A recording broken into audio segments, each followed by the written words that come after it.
खिलाफ अपील के तौर पे हम हाई कोर्ट जाते हैं, लेकिन कुछ मामले ऐसे हैं जो सीधे हाई कोर्ट आ सकते हैं, डिस्ट्रिक्ट कोर्ट के थ्रू आने की जरूरत नहीं है। इस तरीके के मामलों को ही हम मूल क्षेत्राधिकार बोलते हैं। बात समझ में आई? यानी उच्च न्यायालय के पास प्रथम दृष्टया मामलों को स्वीकार करने की शक्ति है, ना कि अपील के माध्यम से, है ना। तो ऐसे बहुत सारे क्षेत्राधिकार है हाई कोर्ट के भी। जैसे उदाहरण के तौर पे, यदि न्यायालय की अदालत की अवमानना का कोई मसला है, अदालत की अवमानना का, यार आवाज आ रही है?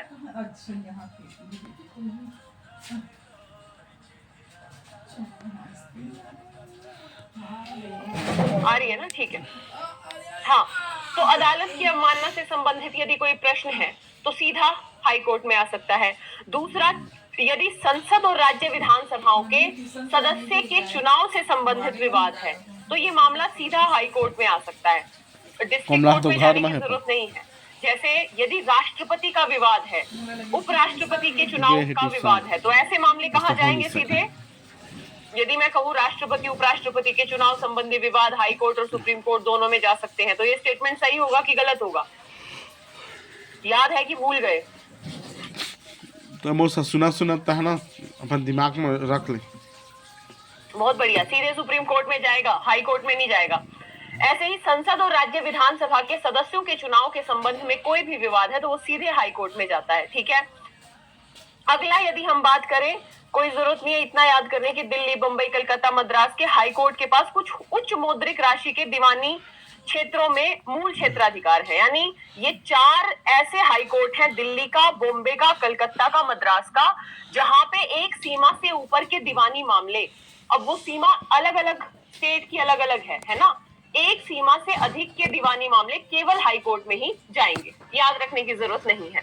दूसरा, यदि मौलिक अधिकारों का उल्लंघन हुआ है तो आप सीधे 226 के तहत हाई कोर्ट जा सकते हो, तो ये भी एक मूल क्षेत्राधिकार हो गया, यानी डिस्ट्रिक्ट कोर्ट जाने की जरूरत नहीं है। और अगला मुद्दा हो गया संविधान की व्याख्या से जुड़ा हुआ, यदि कोई मसला है तो निचली अदालत से इसके समक्ष स्थानांतरित करने का आदेश। मान लो यदि कोई डिस्ट्रिक्ट कोर्ट के पास ऐसा मामला आ गया जिसमें संविधान की व्याख्या निहित है, तो हाई कोर्ट अपने पास मंगवा सकता है वो मामला, और फिर सुप्रीम कोर्ट उससे अपने पास मंगवा सकता है। तो ये हो गए मूल क्षेत्राधिकार, जिसमें आपको क्या क्या याद रखने हैं। अवमानना याद रखना है, यदि अवमानना से जुड़ा मसला है तो सीधा हाई कोर्ट में जाएगा, ये बहुत इंपॉर्टेंट है। संसद और विधानसभाओं के, विधानमंडलों के सदस्यों के चुनाव के विवाद, और कुछ हाई कोर्ट को दीवानी वादों की मूल क्षेत्राधिकार दिया गया है।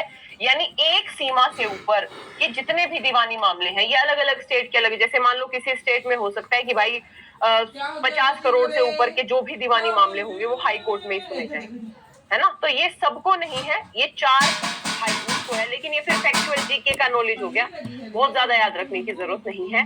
और फिर फंडामेंटल राइट के संदर्भ में, यहाँ पे नहीं लिखा है मैंने, लिखने की जरूरत भी नहीं थी, फंडामेंटल राइट के संदर्भ में आर्टिकल 226 के तहत बिना डिस्ट्रिक्ट कोर्ट जाए सीधा हाई कोर्ट जाया जा सकता है। ये तो हो गए इसके मूल क्षेत्राधिकार। अब सुप्रीम कोर्ट के मूल क्षेत्राधिकार बिल्कुल ही डिफरेंट थे। सुप्रीम कोर्ट के मूल क्षेत्राधिकार तो ऐसे थे कि सीधा सीधा ये कह सकते हैं कि हाई कोर्ट का कोई मतलब ही नहीं बनता।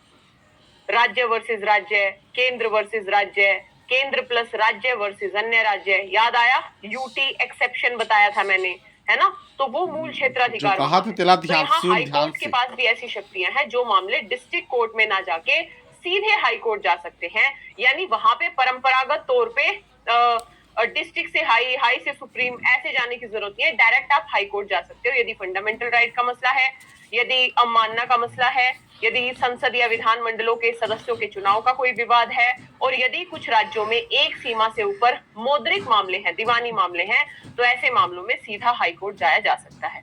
अब अगला मुद्दा है अपीलीय क्षेत्राधिकार। अपीलीय क्षेत्राधिकार में आपको बिल्कुल सिंपल सा याद रखना है कि अपील 2 तरीके की होती है, एक होती है दीवानी मामलों में अपील, एक होती है फौजदारी मामलों में अपील, जो हमने सेम सुप्रीम कोर्ट में पढ़ा था। दीवानी मामले विवाह, तलाक, पैसे का लेन देन, जमीन इत्यादि से संबंधित जो मामले हैं, ये सीधे इनकी अपील, मान लो डिस्ट्रिक्ट कोर्ट ने कोई निर्णय दिया तो इनके खिलाफ कहाँ जा सकते हैं हम? हाई कोर्ट जा सकते हैं। और यदि आपराधिक मामला है, फौजदारी मामला है, फौजदारी आपराधिक एक ही बात होती है भाई, किसी का मर्डर का मामला है, कोई रेप का मामला है, इस तरीके के मामलों में जो अपील है वो फिर डिस्ट्रिक्ट कोर्ट से हाई कोर्ट हो सकती है। फौजदारी मामलों में हाई कोर्ट का मूल क्षेत्राधिकार नहीं है, लेकिन दीवानी मामलों में हो सकता है। ये आप याद रखना। कोई बच्चा बताएगा क्या कहना चाह रहा है? देखो, दीवानी और फौजदारी दोनों मामलों में डिस्ट्रिक्ट कोर्ट से हाई कोर्ट में जा सकती हैं। यदि मैं ये कहूं कि दीवानी मामलों में हाई कोर्ट का मूल क्षेत्राधिकार हो सकता है, जैसे 4 हाई कोर्ट में है ना, 4 हाई कोर्ट में बेसिकली एक सीमा से ऊपर के दीवानी मामले केवल हाई कोर्ट में आएंगे, डिस्ट्रिक्ट कोर्ट वगैरह में नहीं जाएंगे। तो सिविल मामलों में हाई कोर्ट का मूल क्षेत्राधिकार हो सकता है या नहीं? हाँ या ना? इस लॉजिक से समझ में आया? तो दीवानी मामलों में हाई कोर्ट का मूल क्षेत्राधिकार हो सकता है, लेकिन फौजदारी मामलों में, आपराधिक मामलों में हाई कोर्ट का मूल क्षेत्राधिकार नहीं है। आपराधिक या फौजदारी मामलों में डिस्ट्रिक्ट कोर्ट की अपील के माध्यम से ही हाई कोर्ट जाया जा सकता है। ठीक है, डिस्ट्रिक्ट कोर्ट की अपील के बाद से ही हाई कोर्ट जाया जा सकता है। तो यदि कभी स्टेटमेंट, हालांकि इतना डिफिकल्ट स्टेटमेंट नहीं पूछता है, लेकिन फिर भी हमने मूल क्षेत्राधिकार का एक पॉइंट देखा, तो यहाँ पे आप याद रख सकते हो कि फौजदारी मामलों में हाई कोर्ट का जो मूल क्षेत्राधिकार वो नहीं है, लेकिन दीवानी मामलों में हाई कोर्ट का मूल क्षेत्राधिकार हो सकता है। ठीक है, यदि हम सिविल मामलों की बात करें तो सिविल मामले कैसे कैसे जाएंगे हाई कोर्ट में? एक तो ये ट्रिब्यूनल से संबंधित बात लिखी हुई है। ट्रिब्यूनल्स में अभी इस क्लास के लास्ट में आप लोगों को पढ़ाऊंगी क्या होते हैं ट्रिब्यूनल्स, वो हम वहां पे बताएंगे। बस एक वाद याद रखिएगा, ये कहा गया था कि जितने भी प्राधिकरण होते हैं, विशेष तौर पे प्रशासनिक प्राधिकरण, उनके खिलाफ अपील सीधे सुप्रीम कोर्ट में नहीं होगी, उनके खिलाफ अपील पहले हाई कोर्ट में होगी, फिर सुप्रीम कोर्ट में। अभी नहीं समझ में आएगा, पहले प्राधिकरण पढ़ लोगे, उसके बाद फिर हम एक बार इस पॉइंट में फिर से आ जाएंगे। ठीक है, ध्यान रखिएगा। फिर से बता दूंगी रश्मि, ये वाला समझ में नहीं आएगा, है ना? ये वाला हम तब जब प्राधिकरण समझ लेंगे, तब ट्रिब्यूनल समझ लेंगे, तब हमें ये समझ में आएगा। एनीवे, इसको अभी छोड़ दो। आपराधिक मामले, ध्यान रखिएगा, यहाँ पे 2-3 चीजें हैं। सत्र न्यायालय और अतिरिक्त सत्र न्यायालय के निर्णयों व आदेशों से संबंधित अपीलें शामिल है यदि दंड 7 वर्ष से अधिक के कारावास से संबंधित है, यदि सत्र न्यायालय द्वारा दी गई मृत्यु दंड की सजा को निष्पादित करने से पहले उच्च न्यायालय द्वारा पुष्टि की जानी चाहिए, चाहे दोषी, ये मैंने आपको पहले भी बताया था। मान लीजिए यदि सत्र न्यायालय ने, जो डिस्ट्रिक्ट लेवल पे आपराधिक न्यायालय होता है उसे हम सत्र न्यायालय बोलते हैं, ठीक है, सेशन कोर्ट बोलते हैं। यदि सत्र न्यायालय ने किसी व्यक्ति को फांसी की सजा दे दी, तो ऐसा मामला ऑटोमेटिकली हाई कोर्ट के पास जाएगा, भले ही वो व्यक्ति अपील करे या ना करे। बात समझ में आई? यहाँ पे मैंने लिखा है, पहला मामला आपराधिक मामले में यदि सत्र न्यायालय ने 7 वर्ष से ज्यादा किसी व्यक्ति को दंड दिया है तो हाई कोर्ट में अपील होगी, हाई कोर्ट में वो अपील कर सकता है। यानी यदि सत्र न्यायालय ने किसी व्यक्ति को 7 वर्ष से अधिक का दंड दिया है तो अपीलीय क्षेत्राधिकार के माध्यम से वो व्यक्ति हाई कोर्ट में अपील कर सकता है। दूसरा, यदि किसी व्यक्ति को मृत्यु दंड दे दिया हाई कोर्ट, ठीक है, यदि किसी भी व्यक्ति को मृत्यु दंड दे दिया हाई कोर्ट ने, नहीं सत्र न्यायालय ने, तो हाई कोर्ट में मामला जाएगा बिना अपील के भी। ये वेरी वेरी इंपॉर्टेंट पॉइंट है, ठीक है। पर्यवेक्षक में बाद में आऊंगी, पहले मुझे बता दो, ये वाला पॉइंट तो आएगा जब ट्रिब्यूनल पढ़ लेंगे तब। मुझे बस ये बता दो, इससे पहले क्या नहीं समझ में आया? रश्मि, कौन सा मुद्दा नहीं समझ में आया? मूल क्षेत्राधिकार में नहीं समझ में आया कि न्यायालय की अवमानना का मसला है, संसदीय विधानसभाओं के चुनाव के विवादों का मसला है, फंडामेंटल राइट का मसला है, और कुछ मामलों में दीवानी कार्यों का मसला है। यानी जैसे मान लो कुछ हाई कोर्ट ने फिक्स कर दिया कि देखो भाई, जो भी 50 करोड़ या किसी हाई कोर्ट ने कह दिया जो भी 100 करोड़ से ऊपर के मामले हैं वो डिस्ट्रिक्ट कोर्ट में नहीं सुने जाएंगे, वो सीधे हमारे पास आएंगे। कह सकता है हाई कोर्ट, अपना एक रूल बना सकता है ना? तो ऐसे कई राज्यों के हाई कोर्ट हैं भी, जैसे दिल्ली का है, बम्बई का है, मद्रास का है ना, कलकत्ता का है, जिन्होंने ये कह रखा है कि भाई एक सीमा से ऊपर के जो दीवानी मामले हैं वो सीधे हमारे पास आएंगे, वो डिस्ट्रिक्ट कोर्ट में नहीं जाएंगे। तो तो ऐसे में यदि मैं आपसे ये कहूं कि फौजदारी मामलों में हाई कोर्ट का मूल क्षेत्राधिकार नहीं होता है, अच्छा चलती देवे फेकल ठीक है, फौजदारी मामलों में इनका मूल क्षेत्राधिकार नहीं होता, लेकिन दीवानी मामलों में हो सकता है, तो ये स्टेटमेंट सही है। अपीलीय में तो मैंने कुछ पढ़ाया ही नहीं।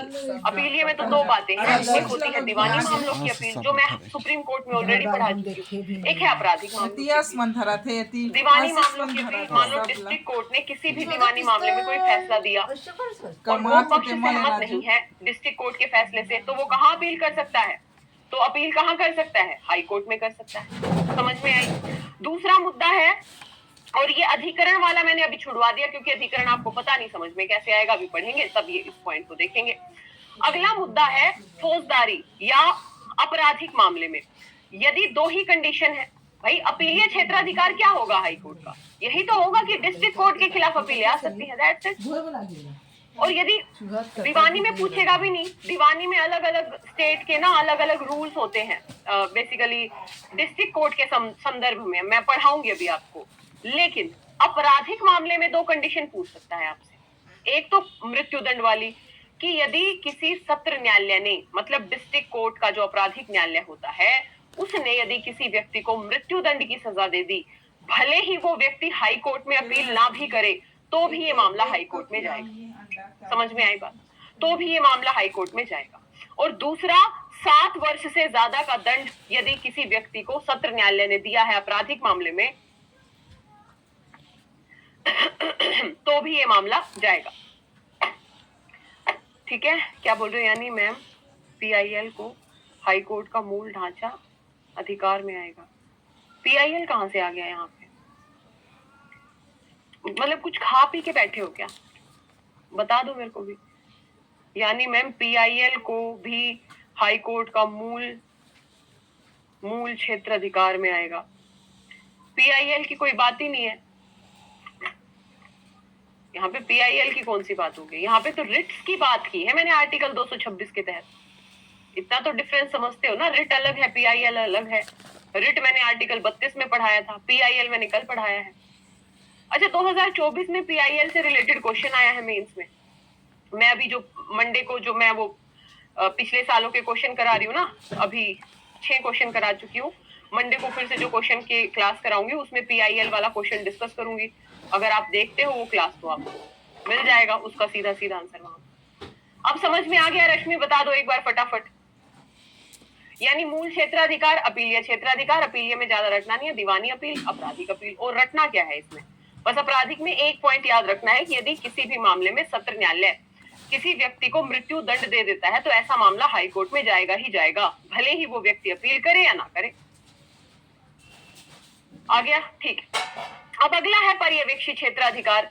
पर्यवेक्षी क्षेत्राधिकार का मतलब क्या है कि सैन्य न्यायालयों को छोड़ के और न्यायाधिकरणों को छोड़ के जितने भी ट्रिब्यूनल्स होते हैं, ट्रिब्यूनल क्या होते हैं अभी हम आज की ही क्लास में पढ़ेंगे, सैन्य न्यायालयों को छोड़ के और ट्रिब्यूनल्स को छोड़ के हाई कोर्ट अपने राज्य के सभी न्यायालयों पर पर्यवेक्षण का अधिकार रखता है। मतलब यूपी का जो हाई कोर्ट है ना, यूपी के जितने भी अधीनस्थ न्यायालय आएंगे, जितने भी डिस्ट्रिक्ट कोर्ट है अलग अलग डिस्ट्रिक्ट के, है ना, डिस्ट्रिक्ट कोर्ट के भी 2 पार्ट होते हैं। एक सत्र न्यायालय होता है जो आपराधिक मामलों को देखता है, अभी बताऊंगी आगे।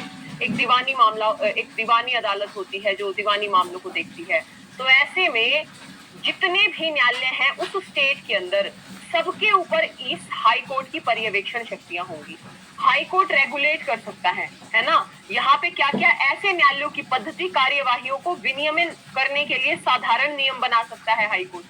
मतलब अपने स्टेट की परिधि में आने वाले सभी न्यायालयों के लिए हाई कोर्ट नियम बना सकता है ना, प्रारूप बना सकता है, क्या उनको कैसे उनको लेखा करनी है, कैसे उनको निर्णय निपटान करना है, उसके लिए कुछ प्रारूप निहित कर सकता है। फीसों की सारणियां विस्तृत कर सकता है कि कितनी फीस दी जाएगी, ली जाएगी किस किस मामले में। कहने का अभिप्राय है, अब ये सब रटने की जरूरत नहीं है, 100 बातों की एक बात कि राज्य की परिधि के अंदर आने वाले जितने भी कोर्ट हैं, हाई कोर्ट उन कोर्ट के ऊपर पर्यवेक्षक शक्तियां रखता है। यानी हाई कोर्ट बाकी के जितने भी कोर्ट उस स्टेट में है उनके लिए नियम बना सकता है, उनके लिए फीसें निर्धारित कर सकता है, उनका कार्यकरण निर्धारित कर सकता है, कैसे वो किस प्रक्रिया से अपना काम करेंगे। बस यही है पर्यवेक्षक शक्तियां। जैसे सुप्रीम कोर्ट की यदि मैं पर्यवेक्षक शक्तियों की बात करूं तो सुप्रीम कोर्ट की पर्यवेक्षक शक्तियां पूरे भारत के जुडिशरी के ऊपर है ना। अब जैसे मैं एक क्वेश्चन आपसे पूछूं कि मध्य प्रदेश के हाई कोर्ट की पर्यवेक्षक शक्तियां उत्तर प्रदेश के सभी कोर्ट तक विस्तारित है, ये स्टेटमेंट सही होगा कि गलत होगा? पर्यवेक्षक मतलब निगरानी, बिल्कुल सही बात है। मध्य प्रदेश के हाई कोर्ट की पर्यवेक्षक शक्तियां कुछ मामलों में यूपी के सभी कोर्ट तक विस्तारित है, बताओ क्यों होंगी? लेकिन मध्य प्रदेश के हाई कोर्ट की निगरानी शक्तियां, पर्यवेक्षक शक्तियां मध्य प्रदेश के सब कोर्ट पे लागू होंगी ना। मध्य प्रदेश का हाई कोर्ट मध्य प्रदेश के बाकी कोर्ट के लिए नियम बना सकता है, फीस निर्धारित कर सकता है ना, और अन्य जो भी निगरानी के तंत्र हैं उनको नियंत्रित करने का काम कर सकता है। That's it. स्टेट में जितने भी कोर्ट होंगे उनकी निगरानी करेगा हाई कोर्ट, बिल्कुल सही बात, समझ में आ गई? तो ये है पर्यवेक्षक शक्तियां। लेकिन इसमें मान लो जैसे यूपी है तो यूपी में सैन्य न्यायालय होगा कोई, है ना, या हम ट्रिब्यूनल्स होंगे। समझो इस बात को, सैन्य न्यायालय होगा और ट्रिब्यूनल होगा। ध्यान रखिएगा, सैन्य न्यायालय और ट्रिब्यूनल हाई कोर्ट की पर्यवेक्षक शक्तियों के अंतर्गत नहीं आते। क्वेश्चन दे देगा, किसी भी राज्य में आने वाले सभी न्यायालय सैन्य न्यायालय और ट्रिब्यूनल सहित सभी के सब, है ना, सब के सब हाई कोर्ट की पर्यवेक्षी शक्तियों के अंतर्गत आते हैं। तो ये स्टेटमेंट क्या हो जाएगा, बताओ? सचिन आनंद दिख रहा है, सबकी चैट दिख रही है, बताओ? किसी राज्य के अंतर्गत आने वाले सभी न्यायालय, ब्रैकेट में दे देगा सैन्य न्यायालय और न्यायाधिकरणों सहित सब हाई कोर्ट की पर्यवेक्षी शक्तियों के अंतर्गत आते हैं। गलत हो जाएगा, क्योंकि किसी भी राज्य में जो सैन्य न्यायालय होते हैं या न्यायाधिकरण होते हैं, ये किसी राज्य के हाई कोर्ट की पर्यवेक्षक शक्तियों के अंतर्गत नहीं आते।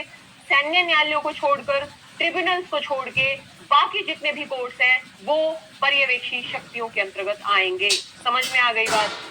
अगला मुद्दा है रिट क्षेत्राधिकार। रिट क्षेत्राधिकार मुझे पढ़ाने की जरूरत नहीं है, मैं ऑलरेडी पढ़ा चुकी हूँ। आर्टिकल 226 के तहत यदि किसी व्यक्ति के फंडामेंटल राइट का उल्लंघन होता है या फंडामेंटल राइट के अलावा अन्य अधिकारों का उल्लंघन होता है तो ऐसा व्यक्ति आर्टिकल 226 के तहत सीधा हाई कोर्ट जा सकता है। बात समझ में आई? सीधा हाई कोर्ट जा सकता है। और आर्टिकल 32 के तहत कोई व्यक्ति कब जाएगा सुप्रीम कोर्ट? केवल फंडामेंटल राइट का उल्लंघन होने पे। याद आया कुछ कि आर्टिकल 32 का क्षेत्राधिकार नहीं, हाई कोर्ट का क्षेत्राधिकार कुछ मामलों में सुप्रीम कोर्ट से ज्यादा है। ये स्टेटमेंट सही होगा कि गलत, बताओ? हाई कोर्ट का क्षेत्राधिकार कुछ मामलों में सुप्रीम कोर्ट से ज्यादा है, कुछ मामलों में होगा। क्यों? क्योंकि सुप्रीम कोर्ट केवल फंडामेंटल राइट पे ही रिट जारी कर सकता है, फंडामेंटल राइट के उल्लंघन पे। जबकि हाई कोर्ट आप देखोगे फंडामेंटल राइट के अलावा अन्य यदि संवैधानिक या कानूनी अधिकार वगैरह हैं उन पे भी रिट जारी करने की शक्ति रखता है। ठीक है, अगला यदि मैं आपको ये कहूं कि ये जो रिट क्षेत्राधिकार है ये अनन्य शक्ति नहीं है किसकी? हाई कोर्ट की। तो ये स्टेटमेंट बताओ सही होगा कि गलत होगा? अब रटना नहीं है, समझना है। बताओ, हाई कोर्ट की अनन्य शक्ति है, रिट जारी करने की शक्ति अनन्य शक्ति है।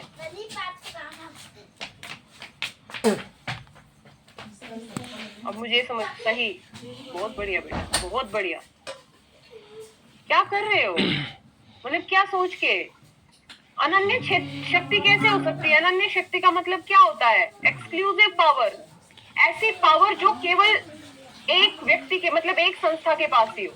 तो क्या रिट जारी करने की शक्ति हाई कोर्ट की एक्सक्लूसिव है? नहीं है भाई, या केवल सुप्रीम कोर्ट की एक्सक्लूसिव है? ये क्वेश्चन मैं कम से कम 3 बार पूछ चुकी हूँ आप लोगों से, है ना? क्या मैं कहूँ सुप्रीम कोर्ट की रिट जारी करने की शक्ति अनन्य है? गलत हो जाएगा। सुप्रीम कोर्ट भी जारी कर सकता है 32 के तहत, हाई कोर्ट भी जारी कर सकता है 226 के तहत, तो अनन्य शक्ति नहीं है। अच्छा, मैंने नहीं बोला था, फिर ठीक है, मतलब हो सकता है बोलने के क्रम में, तो मतलब बेसिक समझ रहे हो ना? तो ये हो गया रिट क्षेत्राधिकार। उसके बाद ये तो फिर एक अलग बात है कि जो रिट क्षेत्राधिकार है ये हाई कोर्ट का अनन्य क्षेत्राधिकार नहीं है। और आर्टिकल 32 ये आर्टिकल 32 और आर्टिकल 226 जो रिट क्षेत्राधिकार है ये मूल ढांचे का भाग है। और मूल ढांचे का भाग आप सब समझते हो ना कि यदि कोई भी विषय मूल ढांचे में शामिल हो गया तो क्या होगा? संसद चाह के भी उसमें संशोधन नहीं कर सकती।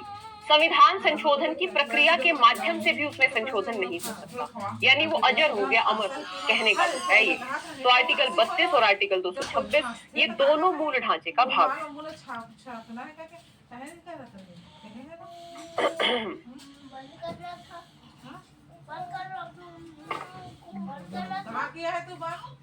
ये हो गए रिट संबंधी क्षेत्राधिकार।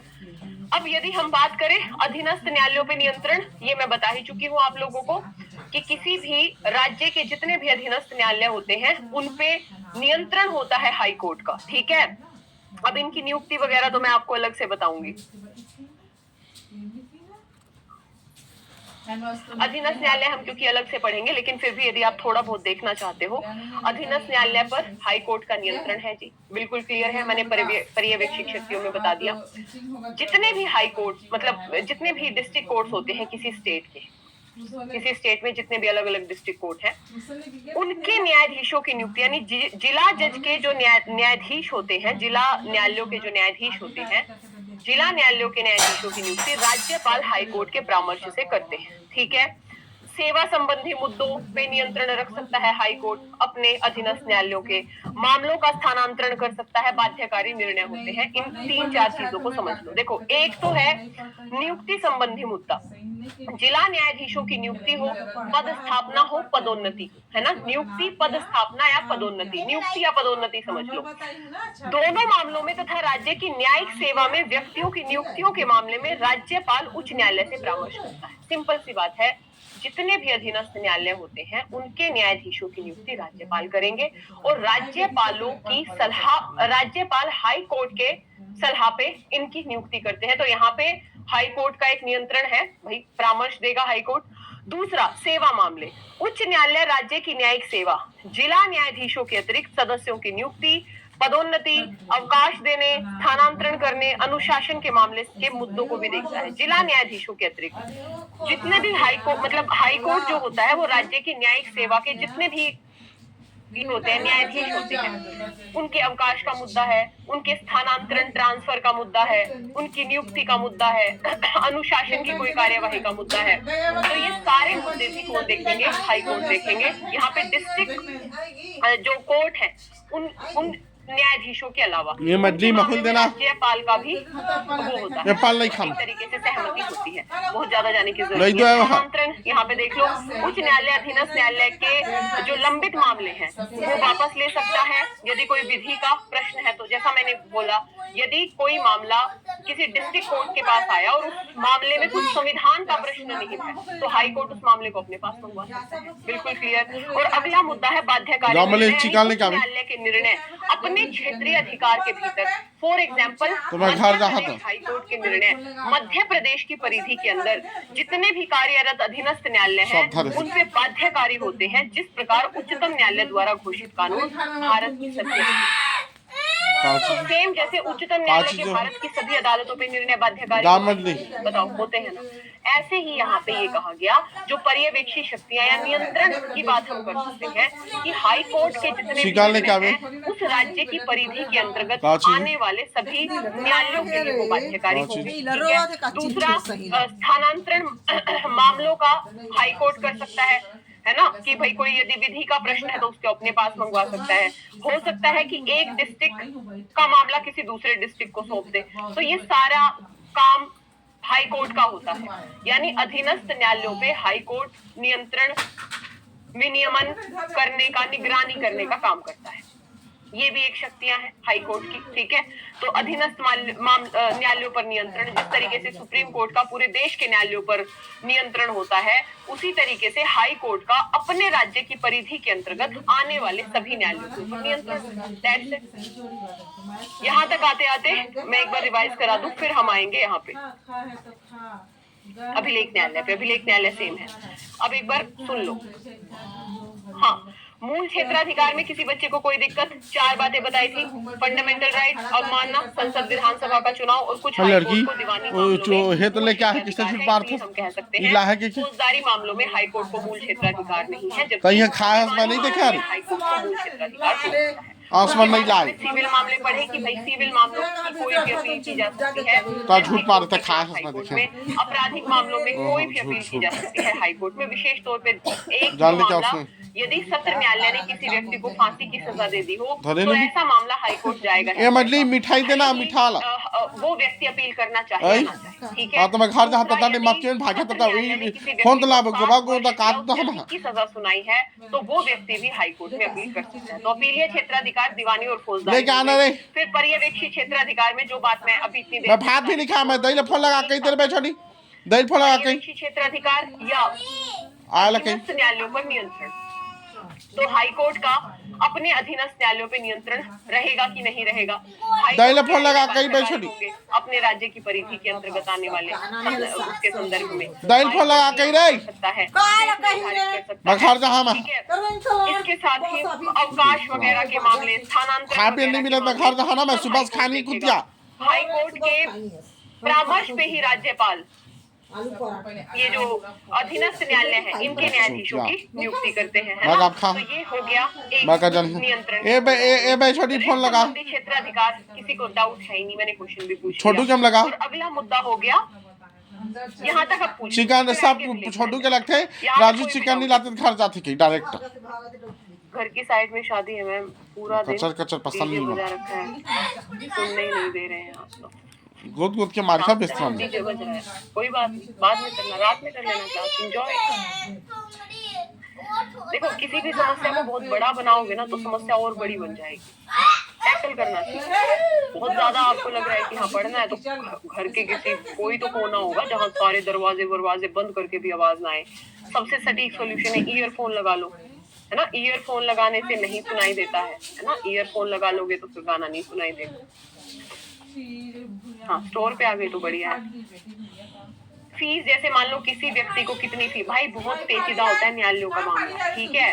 आप कभी भी कोर्ट में जाओगे कि किस मामले में कितना शुल्क लगेगा, फ्री फंड में थोड़ी ना कोर्ट बैठा है देखने के लिए। तो फीस वगैरह निर्धारित करने का काम कोई नहीं पूछेगा, ठीक है। बस अगर आपको याद रखना है सिर्फ स्मार्ट स्टडी करने का तरीका होता है कि हाई कोर्ट की पर्यवेक्षक शक्तियां हैं अधीनस्थ न्यायालयों पे, हाँ या ना है।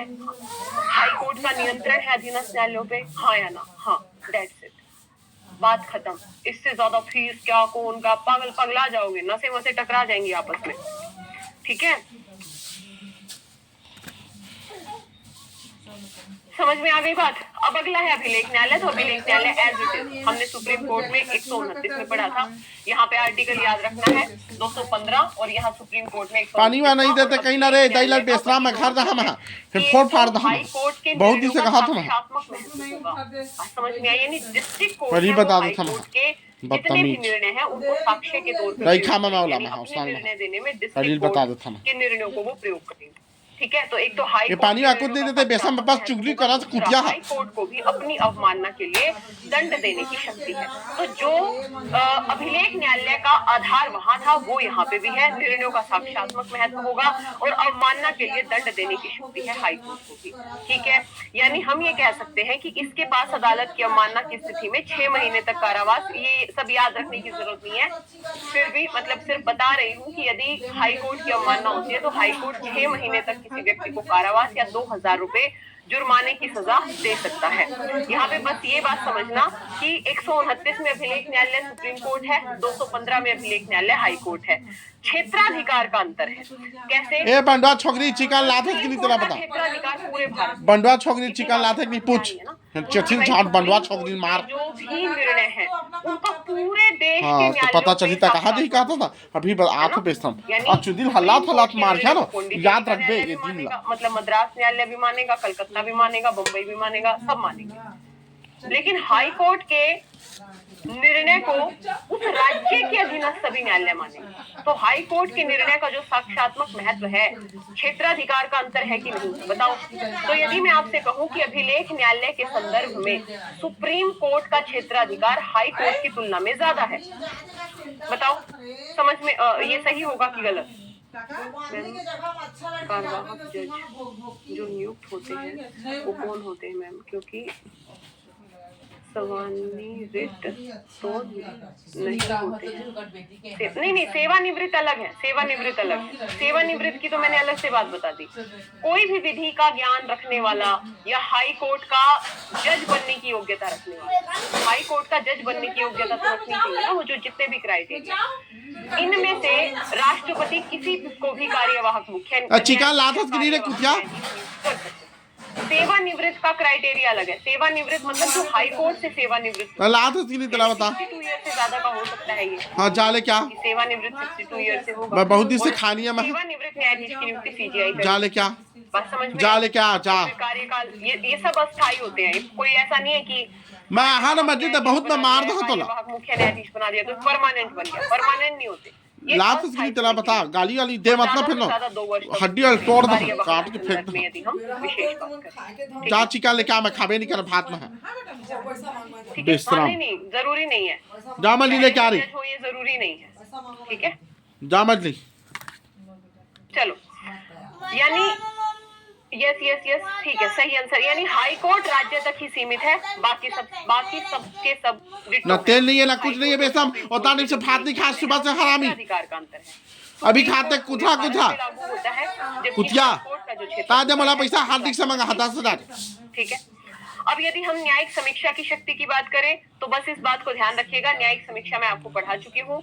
न्यायिक समीक्षा हमारे संविधान में एग्जैक्ट शब्द कहीं पे भी प्रयोग नहीं किया गया है, लेकिन आर्टिकल 13 और 226 के प्रावधान उच्च न्यायालयों को न्यायिक समीक्षा की शक्ति देते हैं। और न्यायिक समीक्षा का मतलब क्या होता है ये मैं फटाफट क्यों पढ़ा रही हूँ, 36 बार रिवाइज करा रही हूँ। न्यायिक समीक्षा न्यायालय की वो शक्ति जिसके माध्यम से न्यायपालिका, विधायिका या कार्यपालिका के कार्यों को वैध या अवैध घोषित करती है। सबको पता है ना। तो न्यायिक समीक्षा की शक्ति है। न्यायिक समीक्षा किन मामलों में लागू होगी? यदि कोई कानून फंडामेंटल राइट का उल्लंघन करता हो तो न्यायिक समीक्षा हो सकती है। यदि कोई कानून उस प्राधिकरण के क्षेत्राधिकार से बाहर है, ये तीनों एग्जाम्पल मैंने सुप्रीम कोर्ट में भी बताए थे। यदि कोई प्राधिकरण अपने क्षेत्राधिकार से बाहर के मामलों पे कानून बनाए, जैसे संघ राज्य सूची पे कानून बना दे, राज्य संघ सूची पे कानून बना दे, तो न्यायिक समीक्षा हो सकती है इस तरीके के कानूनों की। और तीसरा, यदि कोई ऐसा कानून बन जाए जो संविधान के प्रतिकूल हो, है ना, संविधान की आत्मा के खिलाफ हो, तो ऐसे में भी न्यायिक समीक्षा हो सकती है इस प्रकार के कानून की। यानी भारत में अब देखो यहाँ से क्वेश्चन बनाया 2018 में, भारत में हाई कोर्ट को केंद्र के मामलों पर भी समीक्षा करने का अधिकार है, अतः वो केवल राज्य के कानूनों की समीक्षा करने तक ही सीमित लगाना रे मैं हम मारते मैं मर जीते बताती हूँ, एकीकृत न्यायालय की संकल्पना बताती हूँ, उस समय हमेशा इस पॉइंट को रिवाइज कराती हूँ कि नहीं। सुबह भात मिला न शाम के मिला न रात मिला, ऐसे बटा हुआ नहीं है भारत कि राज्य के मामले केवल हाई कोर्ट देखेंगे, हमें बिना दल के मैं खाबे नहीं करा देखेगा, चिकन भी ना, ऐसा नहीं है। केंद्र के मामले भी हाई कोर्ट देख सकते हैं। मान लो केंद्र का कोई विषय है और किसी ने कोई हाई कोर्ट में ले आया मामला अपील या किसी भी माध्यम से, तो हाई कोर्ट सुनवाई करेगा। मेरे को ईयर याद नहीं है, ये 16, 17, 18, 19 इन 4 सालों के क्वेश्चन देखोगे तो आपको सीधा क्वेश्चन मिलेगा। उस क्वेश्चन में 4 स्टेटमेंट थे और आई थिंक जो दूसरे नंबर वाला स्टेटमेंट है ना, वो ये स्टेटमेंट है।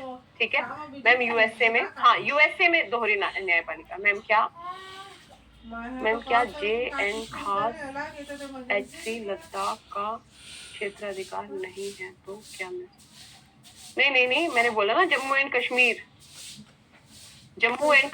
का जो मतलब जो कश्मीर हाई कोर्ट है वो फिर लद्दाख के जो भी मामले हैं वो कश्मीर में जाएंगे, तो जैसे दोनों, ठीक है, दोनों का होगा। ठीक है, समझ में आ गई बात। सुप्रीम कोर्ट का न्यायाधीश सेवानिवृत्त होने के बाद संसद का सदस्य बन सकता है मैम, इस बात को लेकर मेरे अंकल से जिक्र हो गया। बिल्कुल बन सकता है, कहीं रोक नहीं है। तो पानी गरम करके दे पिया मैं थोड़ा। हालांकि इसके पक्ष और विपक्ष दोनों तरीके के तर्क हैं, लेकिन यदि हम शक्तियों के पृथ्वीकरण या निष्पक्षता या स्वतंत्रता के आधार पर देखें तो ये गलत है। और ऐसे बहुत सारे मामले हुए। सुप्रीम कोर्ट के जो जज हैं वो सेवानिवृत्त होते ही संसद के सदस्य बन गए। CJI, मैं नाम मिस कर रही हूँ, अरे बहुत फेमस से हैं, नॉर्थ ईस्ट के हैं जिन्होंने अयोध्या वाला मामला दिया था, वो सेवानिवृत्त हुए सुप्रीम कोर्ट से। CJI सेवानिवृत्त हुए और सेवानिवृत्त होने के 2-3 महीने के अंदर ही राज्यसभा के सदस्य बन गए। उला तो हमारे होती कानून कहीं पे भी कोई कानून, हाँ रंजन को कोई है ना, बिल्कुल सही बात है। ईमा है लतीने पूरा गंदगी में आते रे। मैम किसी अदर स्टेट का केस रिलेटेड अभिलेख न्यायालय, क्या बोल रहे हो मैम, किसी अदर स्टेट का केस रिलेटेड अभिलेख न्यायालय से अभिलेख ले सकते हैं। किसी अदर स्टेट के केस रिलेटेड अभिलेख न्यायालय से, हाँ मतलब अगर हाई कोर्ट, बाध्यकारी नहीं है, लेकिन अगर हाई कोर्ट को लगता है कि उस कोर्ट ने बहुत सोच समझ के इस मुद्दे पे जजमेंट दिया है तो ठीक है, हम भी इसी रास्ते पे चलेंगे, लेकिन बाध्यकारी नहीं है। लेकिन एक हाई कोर्ट का आदेश उसके स्टेट की परिधि में जितने भी अधीनस्थ न्यायालय हैं उनके लिए फिर उसका साक्ष्यात्मक महत्व हो, वो लिया भी जा सकता है, नहीं भी लिया जा सकता, लेकिन कंपल्शन नहीं है नीचे। बात समझ में आई? सही बात है, राज्यपाल भी बन सकते हैं, दीपक मिश्रा, बहुत सारी लंबी हिस्ट्री रही है जब अलग अलग समय पे न्यायाधीश, और ये कोई एक पार्टी का काम थोड़ा से गरम कर दे गुनगुना, पार्टी को समर्थन करते हो और ये सोचते हो कि बाकी पार्टियां दूध की धुली हुई हैं, एक दो पार्टियां ही खराब हैं, ऐसा नहीं है।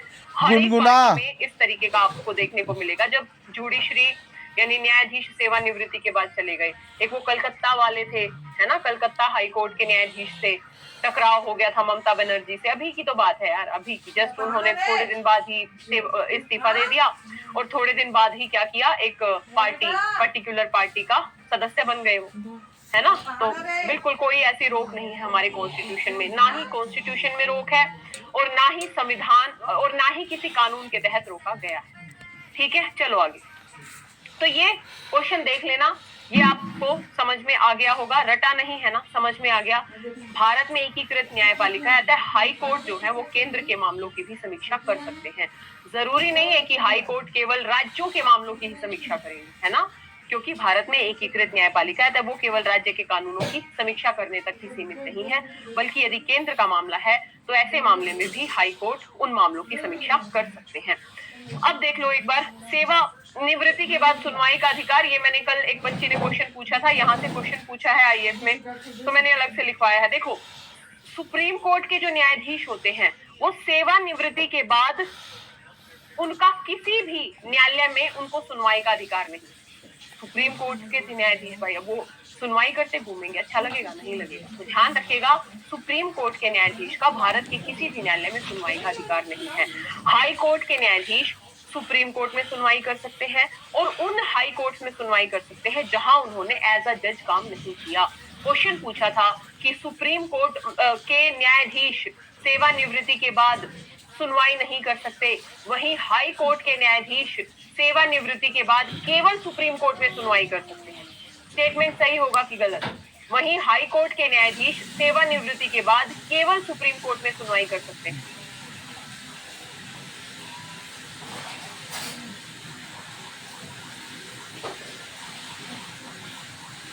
कोई रोक नहीं है अली, कोई रोक नहीं है, ठीक है, गलत है, ध्यान रखिएगा। यानी सुप्रीम कोर्ट में भी इनका क्षेत्राधिकार है। कोई भी, जैसे एग्जाम्पल से समझते हैं, मान लीजिए यदि गुजरात हाई कोर्ट के कोई न्यायाधीश है, उनकी सेवानिवृत्ति हो गई, तो सुप्रीम कोर्ट में भी अधिकार रखते हैं सुनवाई का। और सुप्रीम कोर्ट के अलावा मान लो उस गुजरात वाले हाई कोर्ट के न्यायाधीश ने गुजरात और महाराष्ट्र में काम किया है एज अ न्यायाधीश, तो वो गुजरात और महाराष्ट्र में सुनवाई नहीं कर सकते, लेकिन गुजरात और महाराष्ट्र को छोड़ के बाकी जितने भी हाई कोर्ट हैं वहां पे वो सुनवाई कर सकते हैं। यानी सुप्रीम कोर्ट में भी इनको अधिकार है और वो हाई कोर्ट जिनमें ये कार्यरत नहीं थे उनमें भी काम कर सकते हैं। तो ये वाला पॉइंट बहुत इंपॉर्टेंट है, एग्जाम के लिए पूछा हुआ है, तो यहाँ से क्वेश्चन बन सकता है। तो ये हो गया हमारे हाई कोर्ट खत्म। क्या क्या पढ़ा एक बार फटाफट देख लो। सबसे पहले हमने ये बेसिक चीजें देखी कि भाई एक राज्य का एक हाई कोर्ट होगा, लेकिन संसद 2 या 2 से अधिक सांचे की बात कर दी। सांचे में फिर हमने फैक्चुअल चीजें देखी, संगठन कैसे होता है, एक मुख्य न्यायाधीश और अन्य न्यायाधीश होंगे, यानी कितने न्यायाधीश होंगे इनका हमारे संविधान में जिक्र नहीं है। केस के मामले और जनसंख्या के आधार पे हर एक हाई कोर्ट के न्यायाधीशों की संख्या अलग अलग है। ये सारी चीजें पढ़ ली। फिर संगठन कैसे होगा, नियुक्ति कैसे होगी, पूरी प्रोसेस बहुत डिटेल में बताई, पूरा लिखवा रखा है। अहर्ता क्या होंगी इनकी, शपथ कौन दिलाएगा, वेतन भत्ते पेंशन कहाँ से जाएगी, डिफरेंशिएट करके बताया है कहाँ कहाँ से क्वेश्चन बनते हैं, हटाने की प्रक्रिया क्या होगी, स्थानांतरण कैसे होगा, कार्यवाहक मुख्य न्यायाधीश की नियुक्ति राष्ट्रपति करेंगे, अतिरिक्त या कार्यवाहक न्यायाधीश की नियुक्ति भी राष्ट्रपति करेंगे, सेवानिवृत्त न्यायाधीश की नियुक्ति कौन करेंगे, तो वहां के हाई कोर्ट के मुख्य न्यायाधीश करेंगे राष्ट्रपति की सलाह पर। ठीक है। उसके बाद क्षेत्राधिकार, संसद का कोई जरूरत नहीं है। मूल क्षेत्राधिकार में क्या आएगा, सिविल मामले, अपीलीय क्षेत्राधिकार में सिविल और आपराधिक, पर्यवेक्षी क्षेत्राधिकार, रिट क्षेत्राधिकार, अधीनस्थ मामलों पर नियंत्रण, ये सब हमने देख लिया। अभिलेख न्यायालय, और फाइनली हमने देख लिया, हो गया हाई कोर्ट खत्म। क्लियर। एक ब्रेक ना आज अभी ले लेते हैं, उसके बाद फिर कंटिन्यू पढ़ेंगे। ठीक है। अभी 6:45 हुए हैं। हम 6 कितने बजे पर मिलेंगे, 6:55 पे। ठीक है, 6:55 पे मिलते हैं। ठीक है। बेटा उसी को मोबाइल में सर्च मार के देखना है ना। बेबी बोला बेटा वेबसाइट में जाके बेबी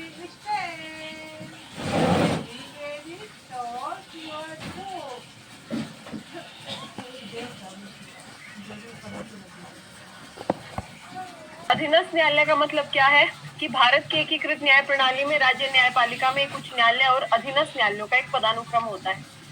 अधीनस्थ न्यायालय का मतलब निचली अदालत। ठीक है। निचली अदालतों का एक स्ट्रक्चर होता है, इसे समझ लीजिए। मैम आंसर राइटिंग में 10 में से 5 ही, कोई बात नहीं, 10 में से 5 ही आते रहे, कोई दिक्कत नहीं है। धीरे धीरे लिखते रहो, अपने आप सुधार होता जाएगा, बस रुकना। यहाँ पे बहुत लंबा चौड़ा है, इसको खत्म कर ले एक बार। सुप्रीम कोर्ट अगर खत्म हो गया, हाई कोर्ट रोज मुता थे, रोज थुका थे, न्यायालय रोज मुता थे, रोज थुका थे। पारिवारिक न्यायालय, ग्राम न्यायालय, ट्रिब्यूनल, ये सब खत्म हो जाएगा, तब हम राहत की सांस लेंगे। हाँ, हमारा टॉपिक खत्म हो गया, फिर हम बाकी चीजों पे देख नहीं मोड़ डाल लेती। टॉपिक खत्म करना बहुत जरूरी है समझते हुए। तो हमें ये पता ही है कि संविधान के भाग 6 में, ध्यान रखिएगा, भाग 6 हाँ सर, रोज रोज मिल्टन के बॉटल ढारते हैं, पूरा पानी दारी से जगह। से लेके हाँ सर, और पुरका तो हिस्से अधीनस्थ न्यायालयों की बात की गई है। और हमें पता है कि high court muddy bag Lachhu से सब तोरो बैग लच्छू ना तो हिस्से का नहीं पता। तो मैं भाई छोटी जल्दी से इशारा में बुला, ए छोकरी है मोरी साला समझात नहीं। कैसे नियुक्ति मैं पानी के बहाना मैं बुला था, लेकिन आज समझ इसकी राजू को देखे बुला था। राज्य के राज्यपाल द्वारा की जाएगी हाई कोर्ट के परामर्श से। ऐसे राज्य के संबंध में पैसा जल्दी जल्दी निकाली, सिक्का सिक्का कर और आर्टिकल 233 में क्या कहा गया है कि जिला न्यायाधीशों की नियुक्ति कौन करेंगे, राज्यपाल। किसके परामर्श पे, हाई कोर्ट के न्यायाधीश के, मतलब हाई कोर्ट के यदि पूरा मुतैनेज महका तो कर बेटा रोज दीवार में मुतवाते जिला न्यायाधीश बहुत छोटी होता है। कुछ शर्तें, तो पहली बात समझ में आई, नियुक्ति किसके द्वारा होगी, बस सिंपल फंडा याद रखना। अच्छा एक बात और बता दूं मैं, यहाँ पे ना अक्सर बच्चे करते हुए घूमते हैं, मुंसिफ अदालतें, फलानी अदालतें, ये अदालतें, वो अदालतें। ध्यान रखना, अधीनस्थ मामलों के विषय पे पूरे भारत में सिमिलैरिटी नहीं है। यूपी में अलग स्ट्रक्चर है अधीनस्थ न्यायालयों का, हरियाणा में अलग है, केरल में अलग है, पौंडीचेरी में अलग है, तमिलनाडु में अलग है। बात समझ में आई? तो अधीनस्थ न्यायालयों के बारे में हमारे देश में कोई एक जैसे कमलाल यहाँ से ना तुम निकाल दो, अरे एक जैसे मोरे ना नहीं है। कहीं मोरे ना आठ विश्राम कम क्षेत्राधिकार है, किसी के ज्यादा क्षेत्राधिकार है। बंडवाओ है इसने शक करा था, याद नहीं रखने हैं। तो कमलाल निकाल दे मर्जी था ना, मन कर रहा है, राहपट पड़ जाए मोरे ना लेते हैं। आप स्वतंत्र हो। अधीनस्थ न्यायालयों में वो सब कुछ से रिलेटेड क्वेश्चन बनेंगे, कमलाल यहाँ से निकाल देना बदतमीज, वो है ही नहीं। मैं कुछ उठा दे तब हम ना लेते, जो प्रारंभिक और चिकान लेके ही तो जबे ना तो खबरदार आवे मत था।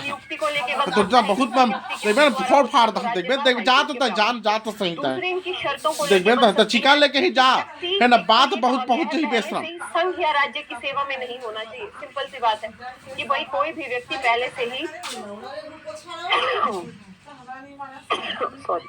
संघ या राज्य की सेवा में नहीं होना चाहिए, और उसके पास अधिवक्ता के रूप में कम से कम 7 वर्ष का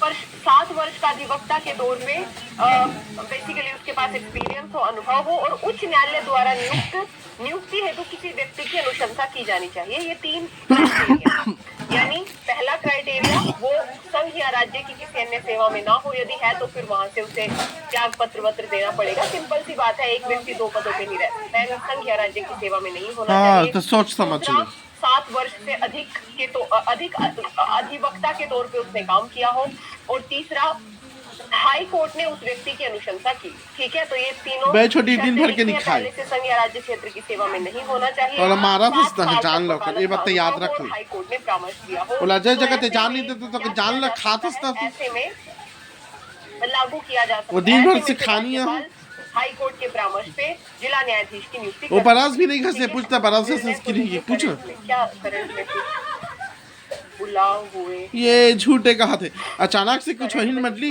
ये कैसे हो गए मत की भी मैम जब हाई कोर्ट के कैसे नहीं हुई भात नहीं खाता बदतमीज में स्थानांतरित हो रहे हो तब किसी सुबह से होकर निकल पाने वाला नहीं कुछ करने वाला नहीं देखे जाते सती बा तात धुना था का अपन बा भूख लगा थे पेट चार के कमला हुए अचार में खाते और सब्जी ला करने का अधिकार किसका है? अभी चुगली को ठिया थे पढ़ाया, कल की क्लास में भी पढ़ाया।